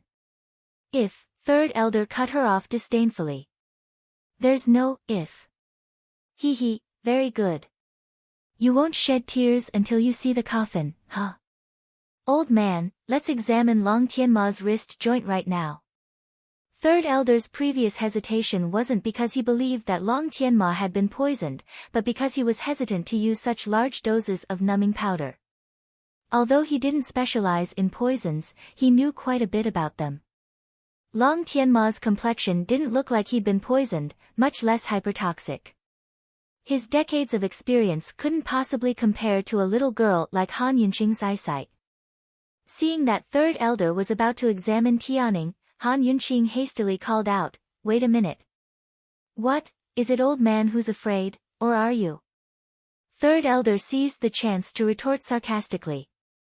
Only those who are afraid won't dare to talk terms. Han Yunqing's eyes flashed with an undetectable craftiness. If she didn't take advantage of a situation like this, she wouldn't be Han Yunqing. When it came to poisons, those who didn't trust her would have to pay the price. What a glib tongue, humph. Third Elder scorned. If Tianning's Crown Prince has been poisoned, then I'd like to ask Third Elder to agree to do something for this junior. Han Yunqing seized the chance to state her conditions. She had no connections at all in Medical City, so it'd be best if she could use this chance to gain the favor of an elder. Of course, she was 100% certain that Tianning had been poisoned. As for whether Third Elder would agree, she wasn't so sure. Unexpectedly, Third Elder's reaction exceeded her expectations. Qin Wangfei, he said, that's not how you negotiate terms. Then how do we negotiate? Surprise was surprise, but Han Yunqing was confident enough not to be afraid. Third Elder stroked his beard and said slowly, if old man cures Tianning's Crown Prince, then you'll get lost from the medical community, what a harsh condition, but Han Yunqing wasn't afraid. She wore a smile on her face as she nodded cheerfully. Third elder gave a cold snort before continuing, if you cure Tianning's crown prince, then what do you want old man to do? Just say the word. This, third elder's method of negotiation was completely different from Han Yunqing's. Cure him. Ignore the diagnosis and only look at the results. As long as he was cured. Now that he'd calmed down, third elder's shrewd side finally showed itself. To Han Yunqing, curing him was the same as curing him of the poison. That was her strong suit. But Han Yunqing's heart gave a lurch at these words. Oh no. She was 100% certain that Long Tianma had been poisoned, but curing the poison, fine, forgive her for not seriously considering the problem just then. To cure the poison, she needed an antidote. Even if she used acupuncture to expel the poison, she still needed an antidote. Otherwise, it would be impossible to expel such a large amount of the poison. But the antidote, at this moment, Han Yunqing wished she could slap herself a few times. Bone poison was a completely new poison, and the detox system had yet to create an antidote for it. It was easy for the detox system's poison pond to create new poisons, but it took time to create an antidote. It could take a month or two at the least, or a year or so at the most. It wasn't that Han Yunqing was negligent, but that she was too used to it.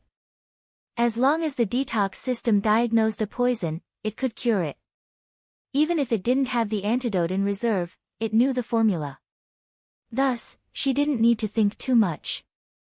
When she needed an antidote, the detox system would provide it. But this time, Han Yunqing had fallen for it. She'd fallen for the detox system she was so proud of. How is it, Qin Wangfei? Third elder was waiting for an answer. Han Yunqing lightly bit her lip as she hesitated. Actually, there was no point in hesitating. She was very clear on the situation. Without an antidote, there was no way to cure Long Tianma for now. Long Tianma, on the other hand, had been poisoned. If things dragged on for too long, he'd die in vain from the pain. Qin Wangfei, you came this time for a consultation to diagnose Tianning's crown prince's illness, as well as to clear your name of misdiagnosis. How about this, we'll dispense with the consultation. We'll have everyone present as witnesses. The time limit is 3 days. Old man will allow you to treat Tianning's crown prince first. I hope you can clearly explain the pain from his stomach and give us a conclusion. Heavens, this didn't just require a cure, but a clear understanding of both the relapse and the current pathological changes. As expected, he wasn't an elder of the medical academy for nothing. He was ruthless and formidable. Under these circumstances, what was Han Yunqing supposed to do? If she agreed, there was no way she could do it. If she didn't, third elder would never let her off even if she wasn't afraid of losing face. He'd never let her take a single step into Medical City. If news of this spread, she'd become the world's laughingstock. Han Yunqing was caught between a rock and a hard place. Qin Wangfei, what do you think? Third elder could tell that Han Yunqing didn't have the same confidence as before, so he pressed her step by step.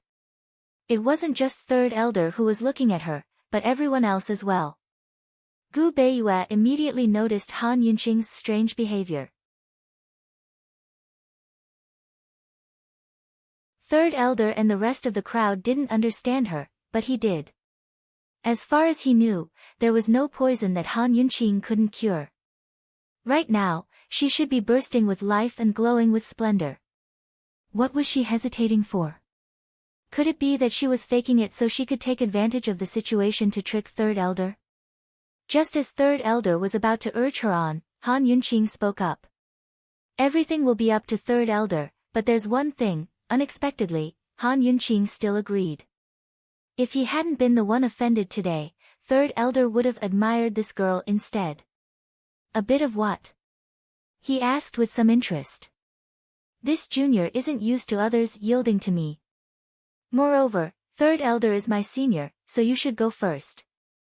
Han Yunqing's attitude was very firm.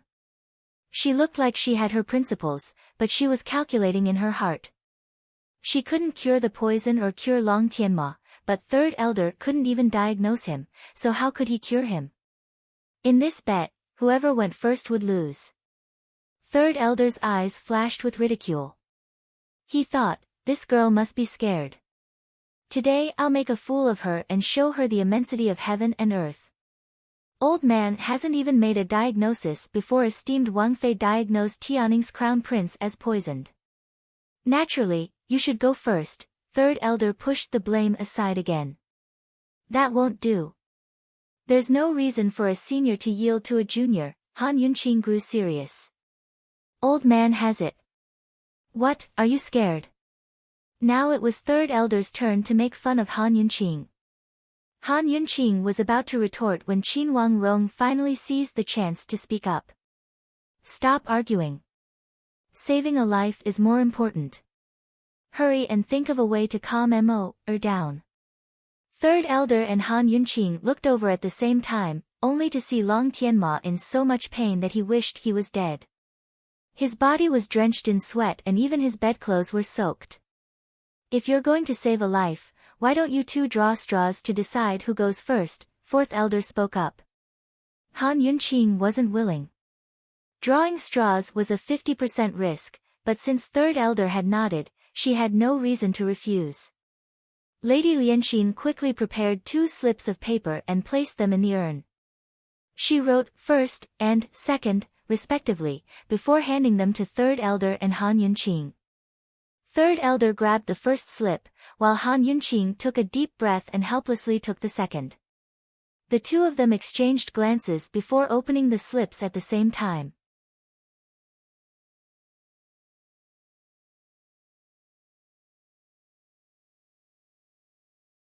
Chapter 238. When it came to drawing straws, it was all about luck. Han Yunqing's luck had always been good, but this time, fine. Her slip of paper said first, while third elder had written later. She was first. What should she do now? When it rains, it pours. Han Yunqing stared at the slip of paper in her hands, her pale face expressionless. It was impossible to tell what she was thinking. Third elder's lips curled into a smile as he stared at Han Yunqing's slip of paper. He was very satisfied and purposely backed away from the bed to make room for Han Yunqing. Qin Wangfei, please treat the poison. Will Tianning's crown prince recover once the poison is treated? Lady Lianxin asked with a cold smile. She was waiting for Han Yunqing to admit defeat, but Han Yunqing only spat out, nonsense, do you even need to ask? Lady Lianxin gave a start, unable to retort. She could only swallow this loss in silence. As Han Yunqing spoke, she strode to the side of the bed. Third elder, then this junior won't be polite. Seeing Han Yunqing's stance, third elder and Lady Lianxin exchanged disapproving glances. They refused to believe that Han Yunqing could really come up with anything. Please, third elder said loudly. Han Yunqing sat down by the bed and looked over Long Tianma from head to toe. By now, the Long Tianma was completely exhausted. He wasn't struggling as fiercely as before, but was gasping at death's door. Third elder and Lady Lianxin didn't say a word when they saw that Han Yunqing was only looking without making a move. After all, they were superiors and had the patience to do so. Still, they disapproved even more in their hearts. Fourth elder didn't speak either, but stroked his beard as he watched. As for Luo Zuishan and Shi Yuba, the two of them had ulterior motives and were immersed in their own world. They didn't care about Han Yunqing at all. After all, in their hearts, this little girl couldn't do anything. Gu Beiyue was the closest to Han Yunqing. His hands were clasped behind his back, and his clenched fists betrayed his gentle and quiet face. Han Yunqing's reaction just now made him very worried. He knew what was wrong with this woman. After a while, Han Yunqing was still only looking. Lady Lianxin didn't give her any more time and began to make things difficult. Qin Wangfei, could it be that your eyes can cure poison? Unexpectedly, Han Yunqing still looked at Long Tianma from head to toe and said in a deep voice, "Okay." This girl was about to die, but she was still so stubborn. "Alright, then go ahead." Lady Lianxin panted with rage. Han Yunqing didn't even look at her as she nimbly took out a set of golden needles from her medical pouch. With a light wave of her hand, the needle case slowly unfolded on the bed. Needles of various sizes and thicknesses were inserted into the long needle case. Although they were densely packed, they were neat and orderly. There were at least 1,000 needles. Whether one was a professional or not, the first thing to look at was one's appearance. When this set of golden needles was unfolded, everyone present was shocked. Even Gu Beiyue was no exception. Even he had never seen Han Yunqing have such neat golden needles. The absent-minded Shi Yuba and Luo Zuishan also looked over. Although everyone was shocked, they all hid their shock in their hearts. No one showed it, especially Third Elder and Lady Lianxin. Unknowingly, the room became especially quiet. "Imperial Physician Gu, I'll have to trouble you to help," Han Yunqing said in a low voice. At this moment, Gu Beiyue's heart suddenly calmed down, just like his calm appearance. He thought, Han Yunqing must be confident. This woman really didn't disappoint. He originally thought that Han Yunqing would have him remove the needles, but who knew that Han Yunqing would say, "Help me take off all his clothes."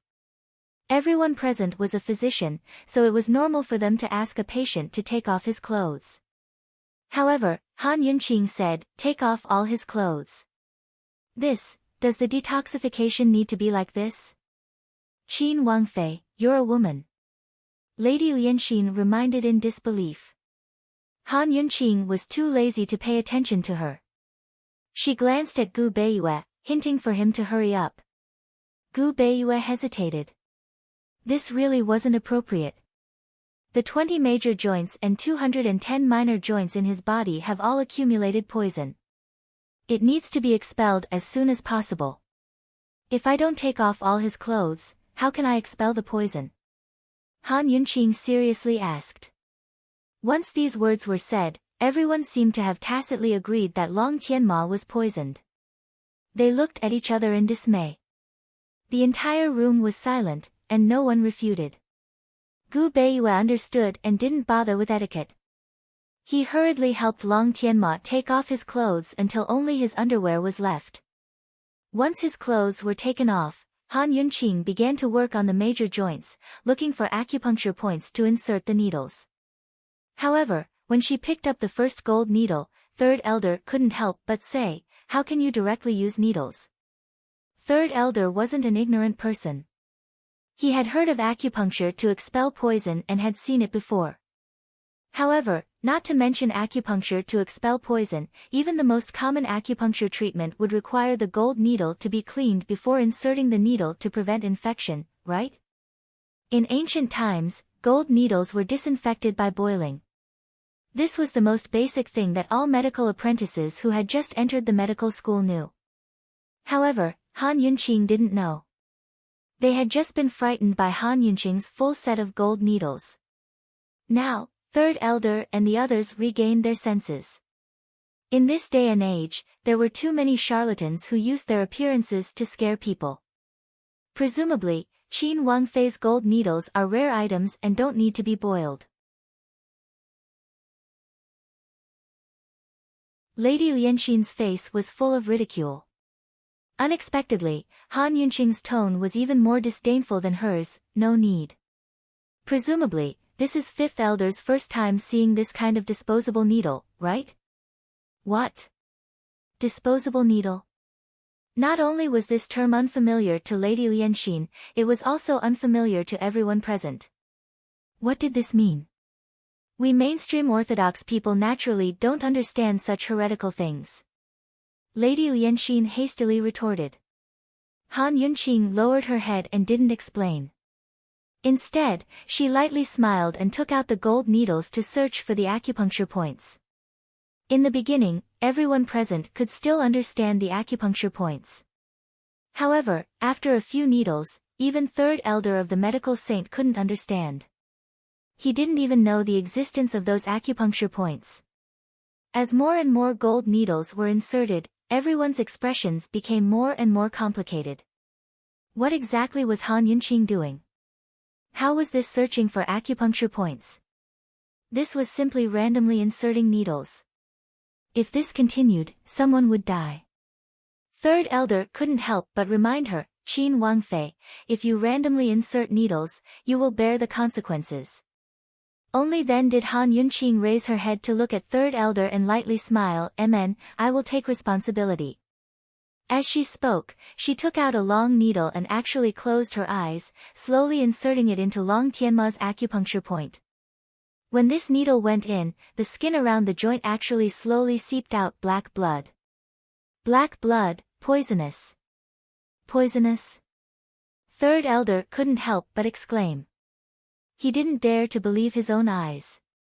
However, everything in front of him was reality. Long Tianma's joint really was poisonous. Not to mention what other illnesses Long Tianma's body had, at least, Han Yunqing wasn't wrong. He was wrong. Long Tianma was poisoned. The pain in his entire body's joints was caused by the poison. The room was terrifyingly silent.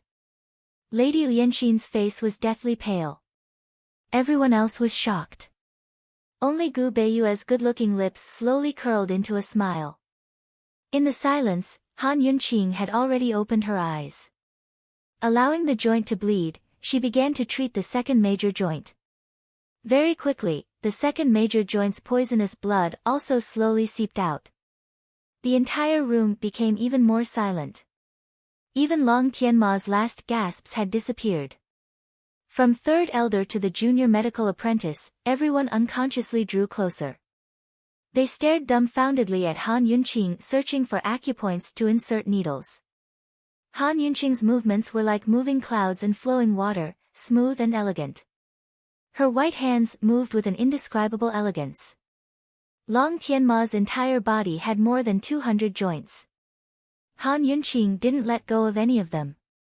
Every joint, she earnestly used needles to expel the poison. She did her best to use acupuncture to expel the bone poison. When she reached the last joint, her forehead was already drenched in sweat. Gu Beiyue took out a handkerchief and gently wiped her sweat. Out of professional habit, Han Yunqing didn't refuse. She also wasn't disturbed. She still lowered her head, narrowed her eyes, and earnestly applied the needles. However, a certain person on the roof slowly narrowed his eyes. The coldness in his eyes was terrifying. In the silence, time passed especially quickly. An entire half a day had passed. Long Tianma's body was covered in golden needles, and the poisoned blood had also flowed all over the bed. Finally, after Han Yunqing inserted the last needle, she stopped. At this time, third elder was surrounding Han Yunqing. They were all stunned. Han Yunqing twisted her neck and moved her hands. She deliberately glanced at third elder. Third elder immediately avoided her gaze. Seeing this, Han Yunqing was happy. She gently smiled and began to withdraw the needles. The poison that could be expelled from Long Tianma's joints with golden needles was basically all expelled. Han Yunqing's movements were like moving clouds and flowing water. Her movements of withdrawing the needles were even smoother. It was so fast that people couldn't see it clearly. However, even though they couldn't see it clearly, everyone still tried their best to look carefully for fear of missing something. There were more than 200 acupoints. Each acupoint had at least 5 golden needles. One could imagine how many golden needles there were. There should be close to 1,000 needles. She didn't put these golden needles back into the needle case. Instead, she picked them up and threw them to the side. Not long after, she threw away a large pile. Soon, all of the golden needles were removed. Han Yunqing picked up the last golden needle and stood up. She smiled at Lady Lianxin. Ah, this isn't some unorthodox method. Using a needle once means that you don't want it after using it once. Throw it away. As she spoke, she threw the golden needles to the side. Her movements were elegant and confident. An entire set of golden needles, close to 1,000 of them. She actually threw them away just like that. It was simply a reckless waste of God's gifts. Could it be that she had a lot of sets on her hands? Lady Lianxin looked at the pile of golden needles covered in black blood, then looked at Han Yunqing. For a moment, she didn't know what to say. Third Elder was still looking at the black blood, and he was even more speechless. Han Yunqing had already walked to the side to wash her hands. She was very serious and focused on washing, as if nothing had happened just now. When she was done, she looked towards Qin Wangrong and said, "Qin Wangrong, I'll have to trouble you to wipe His Highness Crown Prince's body and put on his clothes. I'll come back in 2 days to examine him again." Qin Wangrong was stunned by the sight. Emperor Tianhui had said that this woman was completely useless, but now it looked like that wasn't the case at all. Leaving behind a room full of stunned people, Han Yunqing straightened out her clothes and turned to leave the room. Gu Beiyue followed her out. Once they were out of the courtyard, Gu Beiyue finally spoke up. "Esteemed Wang Fei, just then this one thought there was no cure for this poison." Their argument before had really made him break out in cold sweat. But Han Yunqing stopped with a helpless expression. "It really can't be cured. I'm only expelling the poison first." Hearing this, Gu Beiyue finally gave a start like everyone else. Han Yunqing shrugged her shoulders and kept walking forward. She couldn't cure the poison, nor could she. She'd never admit to something like that. Even if you beat her to death. Fine, she could admit that she'd lost her moral integrity, but she didn't say she'd already cured the poison. That shouldn't count as a lie, right? There were still 2 days left. What should she do?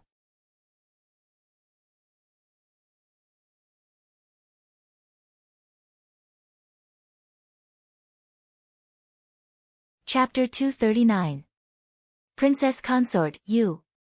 Gu Beiyue chased after her and was so surprised that he didn't know what to say. "I was also forced to do this." "Who?" Han Yunqing shrugged her shoulders and lowered her head. Seeing her like this, Gu Beiyue found it funny and angry at the same time. He always thought that this woman was omnipotent when it came to poisons. She was always 100% serious and meticulous when it came to patients. But who would have thought that she would act shamelessly? For such an important matter, she had easily fooled the medical school's 2 directors and 3 elders. As a doctor, Gu Beiyue loathed deceiving the world to gain fame and swindling others. But when he saw Han Yunqing's listless appearance, his eyes filled with indulgence and indulgence. "In any case, I managed to gain 2 days of time." Han Yunqing lowered her head, but her voice was filled with righteousness. The pampering in Gu Beiyue's eyes became even stronger. He helplessly shook his head and unconsciously reached out his hand, wanting to rub Han Yunqing's head. But his hand stopped in midair. When Han Yunqing raised her head, his hand moved as fast as a shadow and he silently withdrew it. This kind of fast speed was definitely not something an ordinary expert could do. But, not only was his movement fast, it was also silent, making it impossible for anyone to detect him. With his hands behind his back, Gu Beiyue secretly sighed. It was a bit heavy and he couldn't help but feel helpless. This kind of Gu Beiyue was like a completely different person. He lacked his usual calmness and elegance, but had a heavy manly aura. Han Yunqing had no idea what was going on, but Long Fei, who'd been following her the entire time, saw everything clearly. "Gu Beiyue," he muttered to himself. His cold eyes followed Gu Beiyue's arm as if he had discovered something. "What do you plan to do in these 2 days?" Gu Beiyue lightly asked. "Do you have a way? If we can't save the crown prince, both of us will die." Han Yunqing asked seriously.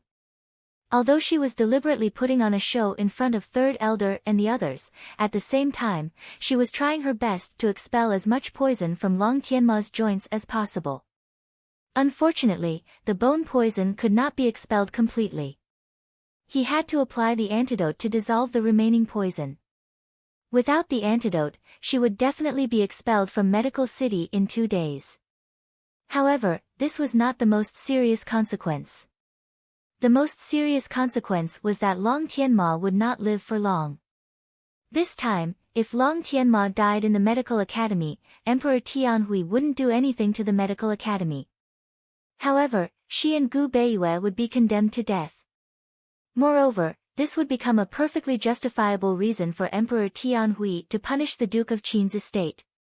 Gu Beiyue shook his head. No, but, he wanted to say, but we can escape together.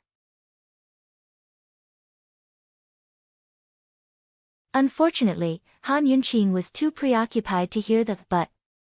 She'd only asked him on a whim. She'd long had an idea.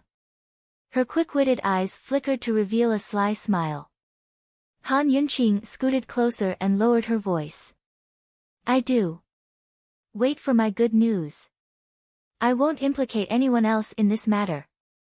For the sake of defeating Third Elder, as well as her and Gu Beiyue's survival, Han Yunqing knew that she had to get the antidote no matter what. Thus, after thinking it over, she decided to use that name, Gu. At a time like this, finding Gu was the wisest choice. Finding a mysterious person with an unknown identity was harder than ascending to the heavens for Han Yunqing, who had no connections at all. Fortunately, there was still one person she could find. That very night, Han Yunqing found a key person, Luo Zuoshan. Senior Luo, who had been disdainful of her before, now looked at her with a gaze that was like a searchlight, shining brightly. Qin Wangfei must have something important to visit so late at night, right? Luo Zuoshan asked with a chuckle. It's very important. I'll have to trouble Senior Luo with this matter. Han Yunqing responded with a smile. Hearing this, Luo Zuoshan was delighted. He remembered the bet between Han Yunqing and Third Elder today. Not only did she have to cure the poison in Long Tianma's body, but she also had to clearly explain the reason for Long Tianma's relapse. He thought that Han Yunqing's late-night visit was probably for the matter of the relapse. Long Tianma's poison was a Gu. Even if Han Yunqing had heaven-defying skills, she would never be able to see it. If she wanted to win against Third Elder, she would have to come and beg him. As long as he had something to ask of her, he could take advantage of the situation and ask her about her acupuncture skills. Those unknown acupuncture points and those disposable gold needles were extremely tempting to any doctor. There's no harm in speaking. Luo Zuoshan stroked his beard. Although he looked serious, he was secretly delighted. Who knew that Han Yunqing didn't come to ask him about Long Tianma's relapse? Instead, she got straight to the point and asked, "Where's Gu?" Hearing the 3 words, Gu, Luo Zuoshan's hand stiffened and he almost pulled out his entire beard. Gu. Han Yunqing came to him to find Gu. When did this girl find out about his relationship with Gu? They'd run into bandits on the way to Medical City.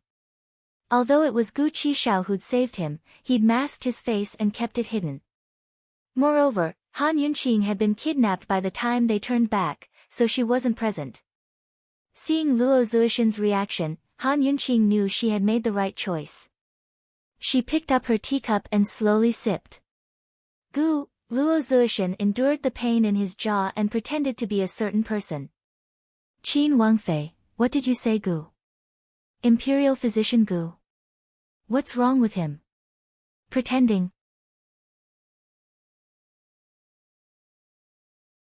Even if the kidnapping hadn't happened, just the fact that Gu had patted his chest and promised her that he would be released from prison was enough to prove that he had a deep relationship with Luo Zuoshan.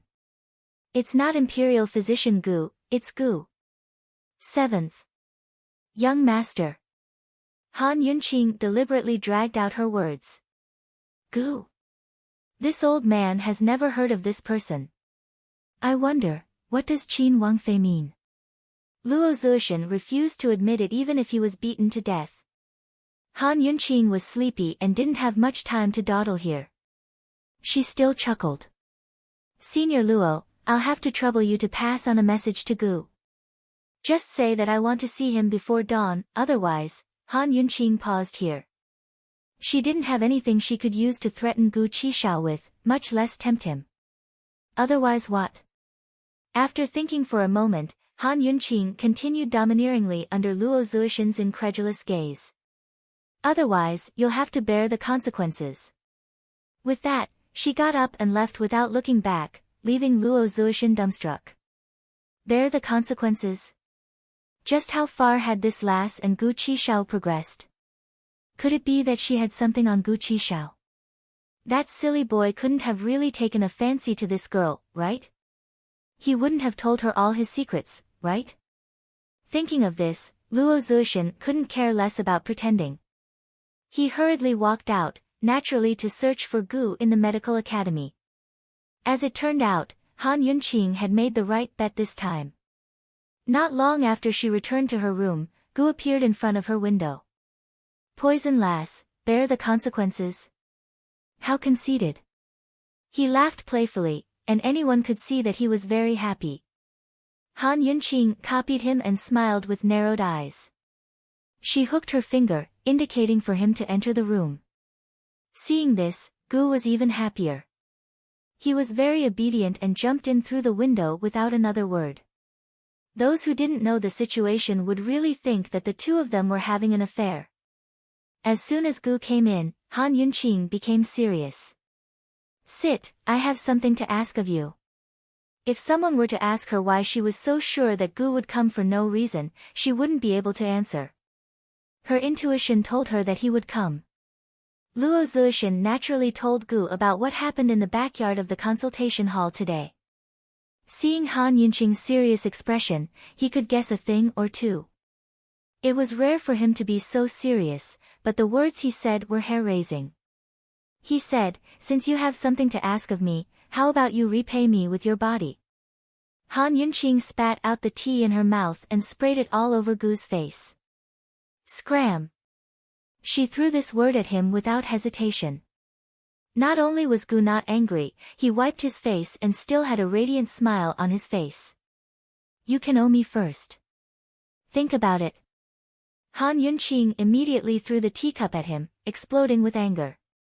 Scram, scram, scram.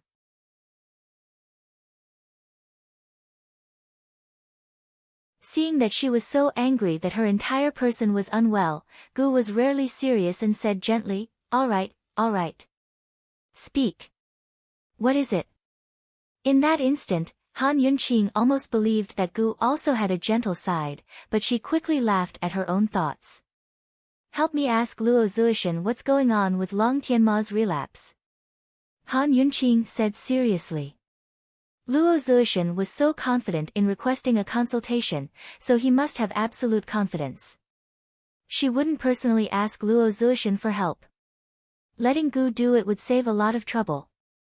Gu had a guilty conscience, but he smiled and nodded. Okay. There's another matter. It's very urgent. Han Yunqing continued. This time, Gu was puzzled. What else could this girl have to say? Long Tianma's big belly was because he was poisoned with a Gu.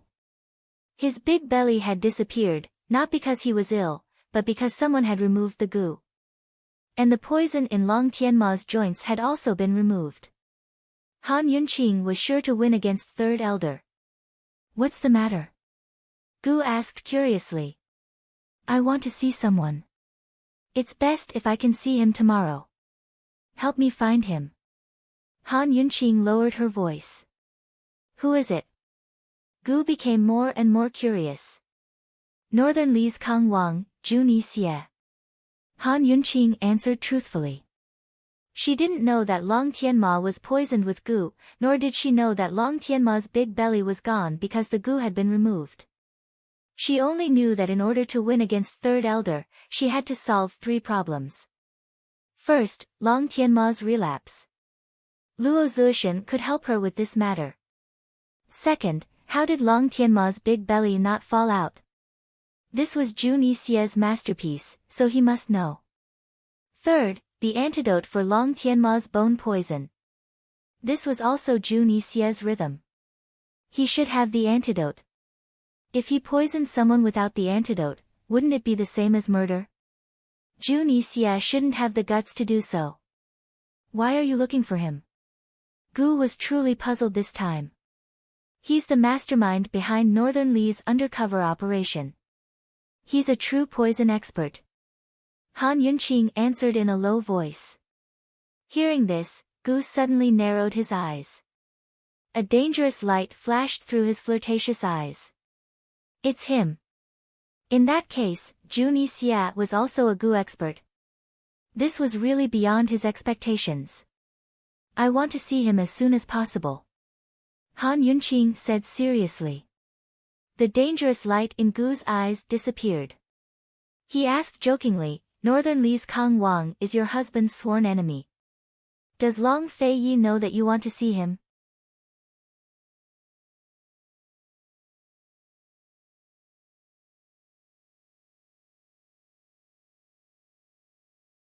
Chapter 240.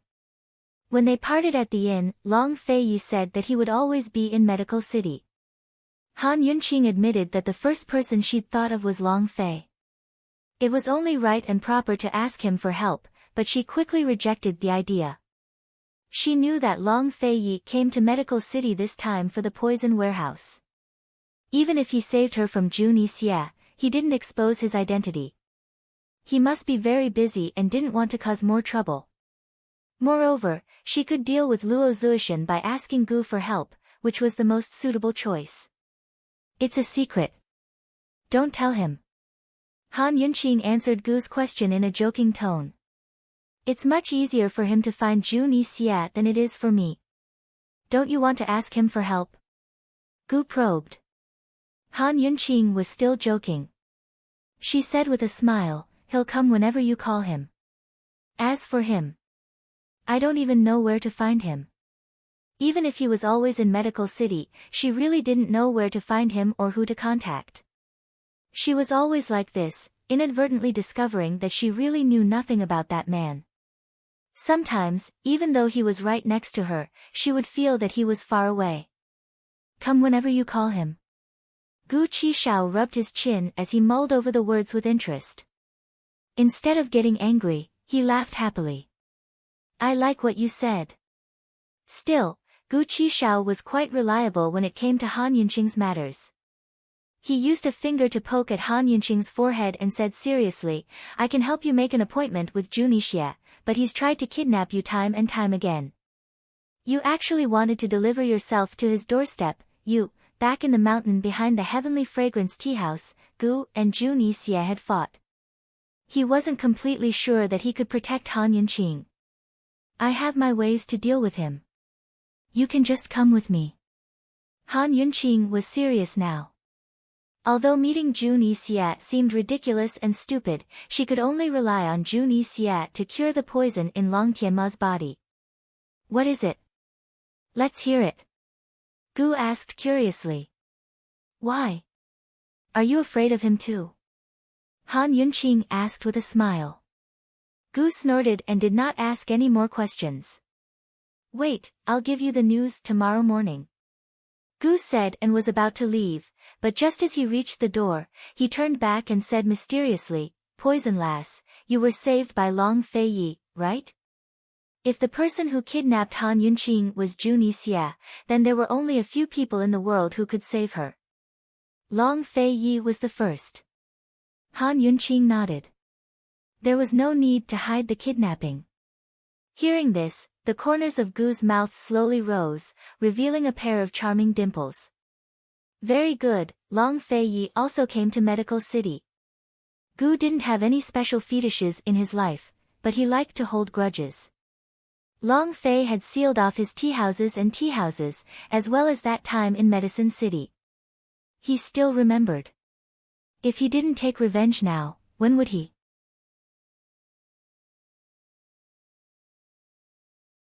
Medical City was no longer Long Fei Ye's territory. This time, he had to properly repay Long Feiyi. Of course, revenge would have to wait until the matter with Long Tianma was settled. Then, he would study it carefully. This was probably the first time Gu had left Han Yunqing so happily. He was in a good mood and looked back with a smile at the door. Poison lass, see you tomorrow. Yeah, the door closed. In the dead of night, everything quieted down. Long Fei rested his head on his arms as he reclined on Han Yunqing's roof.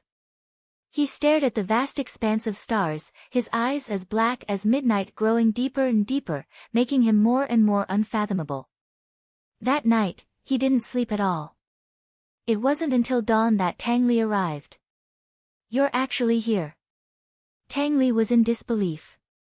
He had searched for Long Feiyi for an entire day and night. In the end, he didn't know where to find him, so he could only come to Han Yunqing's place to try his luck. They had a lot of things to do in Medical City, but this guy was actually here. How was he always in Medical City?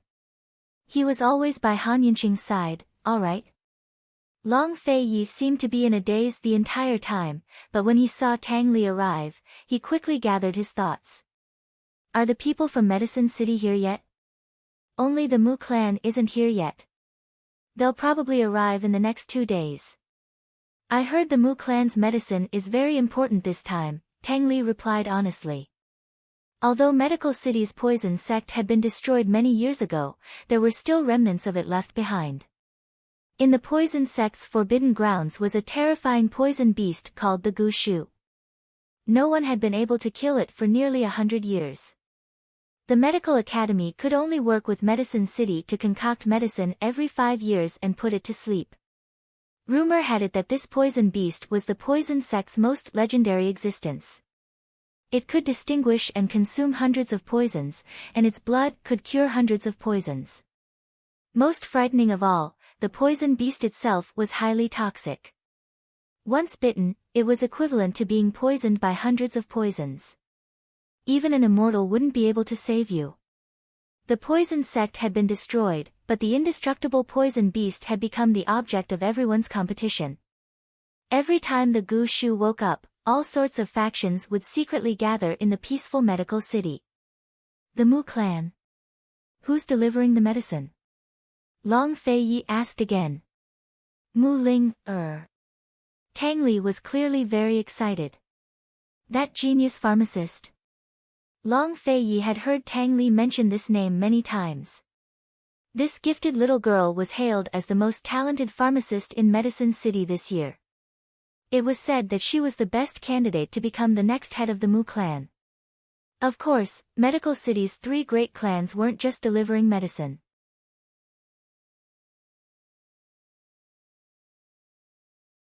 They also needed to concoct the medicine, brew it, and cooperate with Medical City's people to drug the poison beast. The fact that the Mu clan had sent Mu Ling, this time was enough to prove that she had the ability to take charge of a department on her own. Just wait, there'll definitely be a good show to watch this time. Tang Li was very certain that the Mu clan's medicine was very important this time. This also meant that the Mu clan's pharmacists were going to take on a big responsibility. He was very much looking forward to Mu Ling's performance. Long Feiyi glanced at him, clearly uninterested. Tang Li thought that he was going to leave, but he didn't move from his seat. You're not leaving? Weren't they planning on exploring the poison sect's forbidden grounds for the next 2 or 3 days? Long Feiyi shook his head and smiled cold. There's a good show today. Want to watch? Tang Li grew suspicious and looked down. Her. Long Feiyi didn't speak. He was clearly smiling cold just a moment ago, but now his chiseled face was terrifyingly cold. Tang Li didn't dare ask a second question. Han Yunqing had made a bet with the Council of Elders' 3rd elder that she'd cured Long Tianma's poison yesterday. If everything went smoothly in 2 days, she'd be able to defeat 3rd elder. With Han Yunqing's personality, she wouldn't let 3rd elder off if everything went smoothly. News of this had already spread through the medical academy yesterday afternoon. The real show would have to wait until the examination in 2 days. What kind of show could this woman possibly have? With no other choice, Tang Li could only sit down next to Long Fei Yi and wait with him. He didn't know when he'd started to get used to Long Fei Ye's unplanned waiting. In any case, he could see clearly that Han Yunqing was an existence outside of Long Fei Ye's plans. She was his exception. The sun rose in the east, and the sky was bright. Not long after Han Yunqing woke up, Gu arrived. "Did you make the appointment?" Han Yunqing asked anxiously. Gu smiled. His mood was as good as the rosy clouds in the eastern sky. He reached out his hand to Han Yunqing. "Let's go." Han Yunqing put her hand on his without saying anything. It wasn't that she was casual. Instead, it was because she was magnanimous that she didn't have so many taboos. If it were Long Fei Ye's hand, she would probably hesitate for a moment. On the contrary, Gu paused for a moment. He didn't seem to expect Han Yunqing to be so calm and straightforward. However, he quickly came back to his senses. He held Han Yunqing's hand tightly, put his other hand on her shoulder, and led her over the wall. Gu and Jun Yixia had arranged to meet at a tea house in the west of the city. When they arrived, Jun Yixia hadn't arrived yet. Gu Qishao ordered a table full of pastries and side dishes. There were at least 20 different dishes in total. All of Medical City's specialty pastries are here.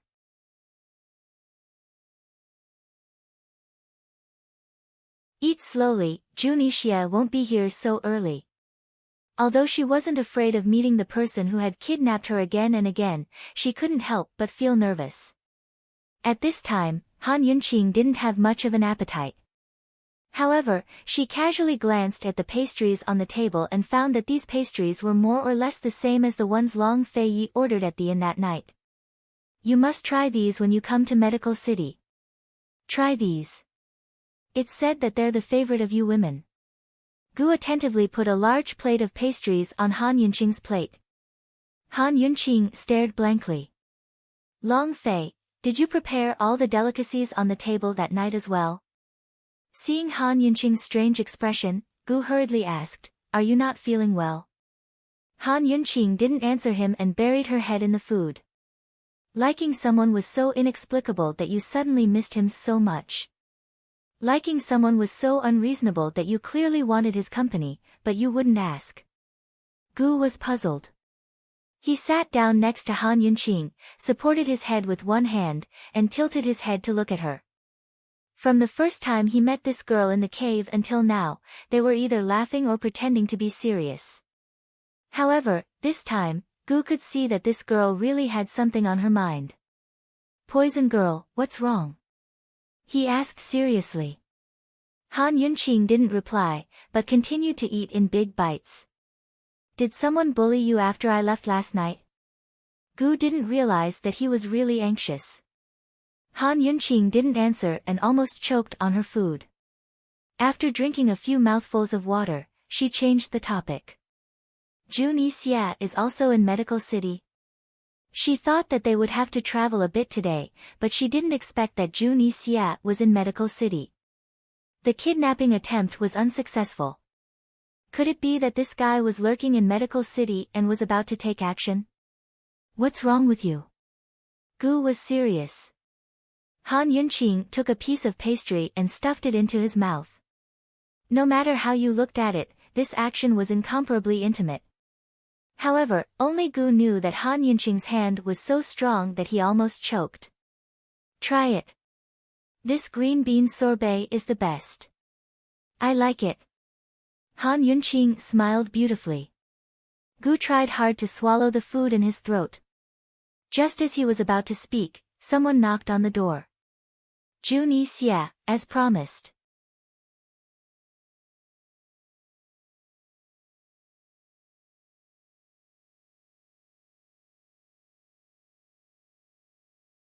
Chapter 241. Counting carefully, Han Yunqing had been kidnapped by Jun Yixia 3 times, and each time was extremely dangerous. At this time, this person was at the door. The more Gu looked at Han Yunqing, the more he felt that this woman was bold. He didn't know where she got the courage to ask Jun Xia face to face for the antidote. Dong, dong, dong. The knocking on the door was neither fast nor slow, and it was orderly. It could be seen that the person knocking on the door was very calm. I'll open the door. Gu was about to get up, but Han Yunqing stopped him. What's the hurry? I'll go. Gu shrugged and gestured for her to open the door. Unexpectedly, Han Yunqing didn't open the door immediately. Instead, she slowly chewed and swallowed the pastry in her hand before getting up. Compared to the knocking on the door, Han Yunqing's rhythm was more calm and unhurried. Gu couldn't help but shake his head. The smile on the corner of his mouth revealed endless doting. Han Yunqing didn't hesitate and directly opened the door. Although she was fully prepared, the person outside the door still made her suck in a breath of cold air. She guessed that Jun Xia would come alone, but she didn't expect that he would show his real face. This domineering face exuded the aura of a wild king. Han Yunqing had only caught a glimpse of it before, but she would never forget it.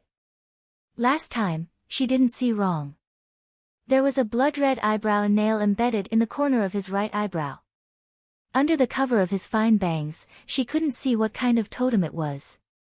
It was mysterious and full of wildness. At this time, the two stood facing each other with only a threshold between them. Other than facing Long Fei Yi, this was the first time Han Yunqing felt such a strong aura. Jun Xia looked at Han Yunqing from head to toe. He was extremely presumptuous and did not try to hide anything. Han Yunqing did not back down and bravely looked back at him. After a few inadvertent eye contact, Jun Xia's gaze became even more domineering and invasive. Han Yunqing's eyes were bright and clear as she returned his gaze.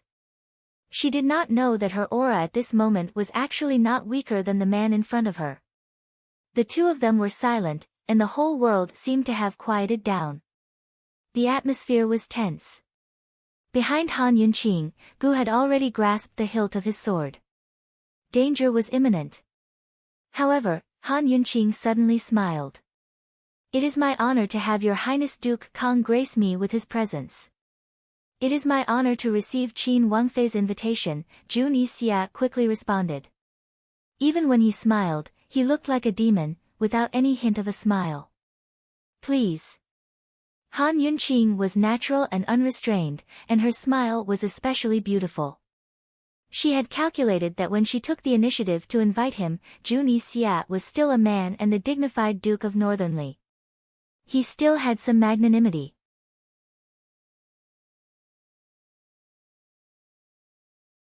He would not refuse the invitation, nor would he take the opportunity to kidnap her.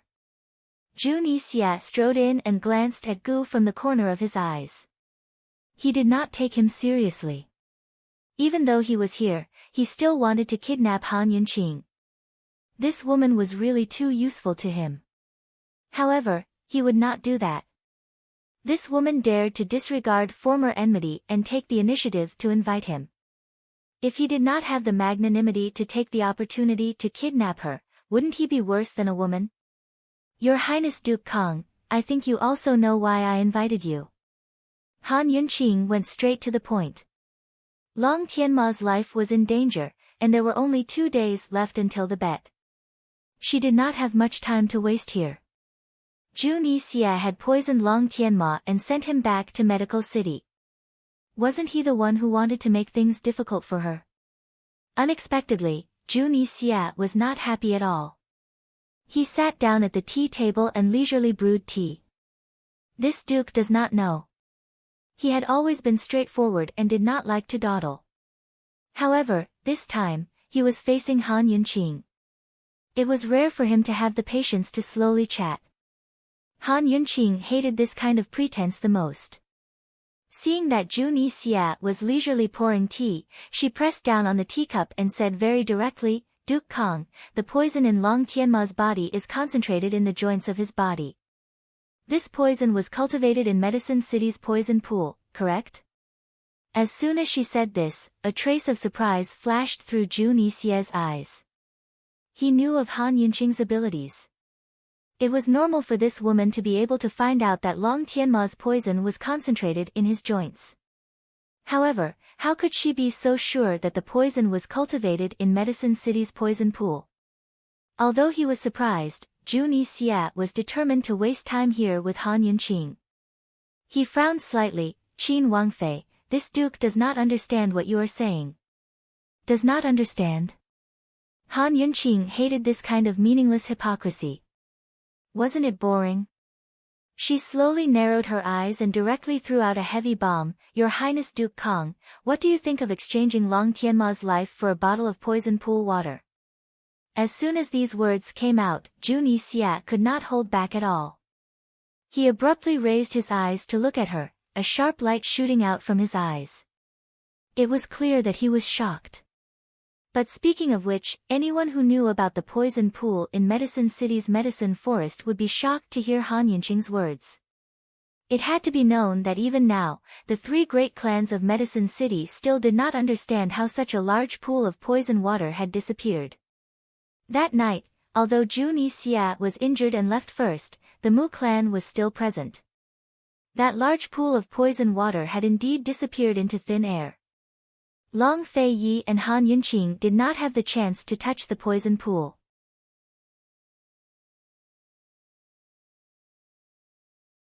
How could this woman have poison pool water? The value of poison pool water lay in the fact that it could be used to cultivate new poisonous creatures. The reason why Jun Yixia was able to cultivate the 100-leaf purple jade grass was because he had a small cup of poison pool water on hand. How much poison water did this woman have on hand? Han Yunqing, the disappearance of Medicine City's poison pool, is related to you? Jun Yixia probed. Something that disappeared into thin air. Your Highness Duke Kong must not slander me. Medicine City is not something I can afford to offend, Han Yunqing replied seriously. How could you have poison pool water? Jun Yixia pressed. Your Highness Duke Kong was able to cultivate that poison, so you must also have poison pool water.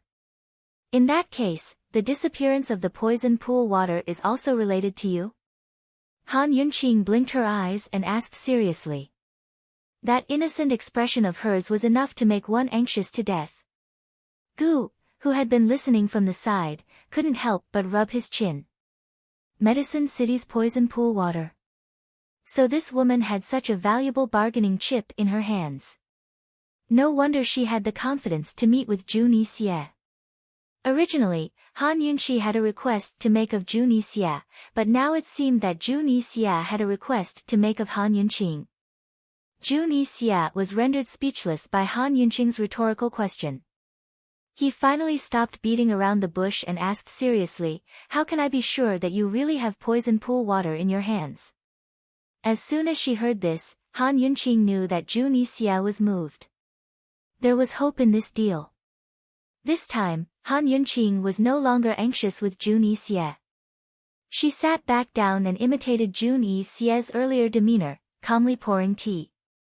After finishing the cup of tea, she took out a poison pill from her sleeve and tossed it to Jun Yixia. I cultivated this. I call it bone poison. As soon as Jun Yixia caught the bone poison, he was certain that it was the 100-leaf purple jade grass that he had cultivated. Its composition and toxicity were exactly the same, only its appearance was different. Without poison pool water and those specific medicinal herbs, it was absolutely impossible to cultivate this type of poison.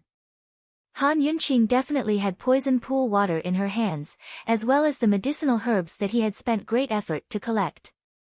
No matter how this woman got her hands on those things, she had them. Tianning's crown prince's life isn't only worth a single bottle of poison, is it? Jun Yixia laughed coldly. Han Yunqing wasn't planning to back down. Her expression was helpless. I only have one bottle on hand. I can only inconvenience His Highness Crown Prince by lowering his status. These words were simply meant to confuse the public. Jun Yixia had no way to tell the truth, much less guess how Han Yunqing had gotten her hands on the poison pool water.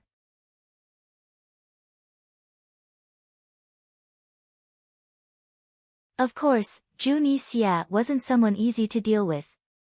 Despite the chaos in his heart, his expression was as steady as empty tie. How could the stately heir apparent of Tianning lower his status? The prestige of Tianning's imperial clan is much more valuable than a person's life. Zhu Nixia was right. Long Tianma's tragedy was that his title as crown prince was more important than his life. Being bedridden for so long had cost him half of his youth and half of his chances. Now that he'd recovered, he'd become Emperor Tianhui's chess piece. Han Yunqing's thoughts wandered. She couldn't imagine how Long Tianma would treat his father and ruler, Emperor Tianhui, after he recovered from his illness. In other words, we can't make a deal. Gu interjected. Zhu Nixia glanced at him without replying, but rose to his feet with the intention of leaving. No matter how precious the poison pond water was, a single bottle wasn't worth Long Tianma's life. In this situation, it was time for Han Yunqing to increase her bargaining chip, but she actually rose to her feet with a smile. How regretful, Your Highness Duke of Kong. If there's a chance, we'll meet again next time. Zhu Nixia's heart gave a start, but he refused to believe that Han Yunqing would give up just like that. If she couldn't save Zhu Nixia, she'd be in big trouble. See you again. Zhu Nixia cupped his fists and bowed before turning to leave. Seeing this, Han Yunqing remained unmoved, as steady as Mount Tai. Gu leaned on one side, stroking his chin as he silently counted Zhu Nixia's footsteps. Zhu Nixia reached the door, his lips quirked up into a cold, sinister smile. He stopped and said icily, Qin Wangfei, your lordship has brought the antidote. Where's the poison pool water? One thing for one thing. Where's the antidote? Han Yunqing kept her guard up, unwilling to suffer any losses. Zhu Nixia finally turned around and took out an antidote pill from his sleeve. At the same time, Han Yunqing took out a bottle of poison pool water as well. Seeing this, Gu quickly murmured, wait, let's get him half of it first to see if it's real or fake before exchanging. However, Han Yunqing didn't seem to hear him. She stared at the antidote in Zhu Nixia's hand, her brows slightly furrowed as she concentrated on it. Qin Wangfei, can we exchange now? Zhu Nixia held the antidote and walked over step by step. Han Yunqing suddenly retreated and shouted angrily, Zhu Nixia, your antidote is fake. That's the antidote for the 1,000 osmanthus grass. You're shameless. With these words, Zhu Nixia stopped in his tracks. He was once again shocked by Han Yunqing. He hadn't concocted the antidote yet, so the pill in his hand was obviously fake. However, Han Yunqing was watching from afar, so how did she know? She could actually accurately identify the antidote for the poison. This woman was too scary. Gu was also shocked by Han Yunqing's ability.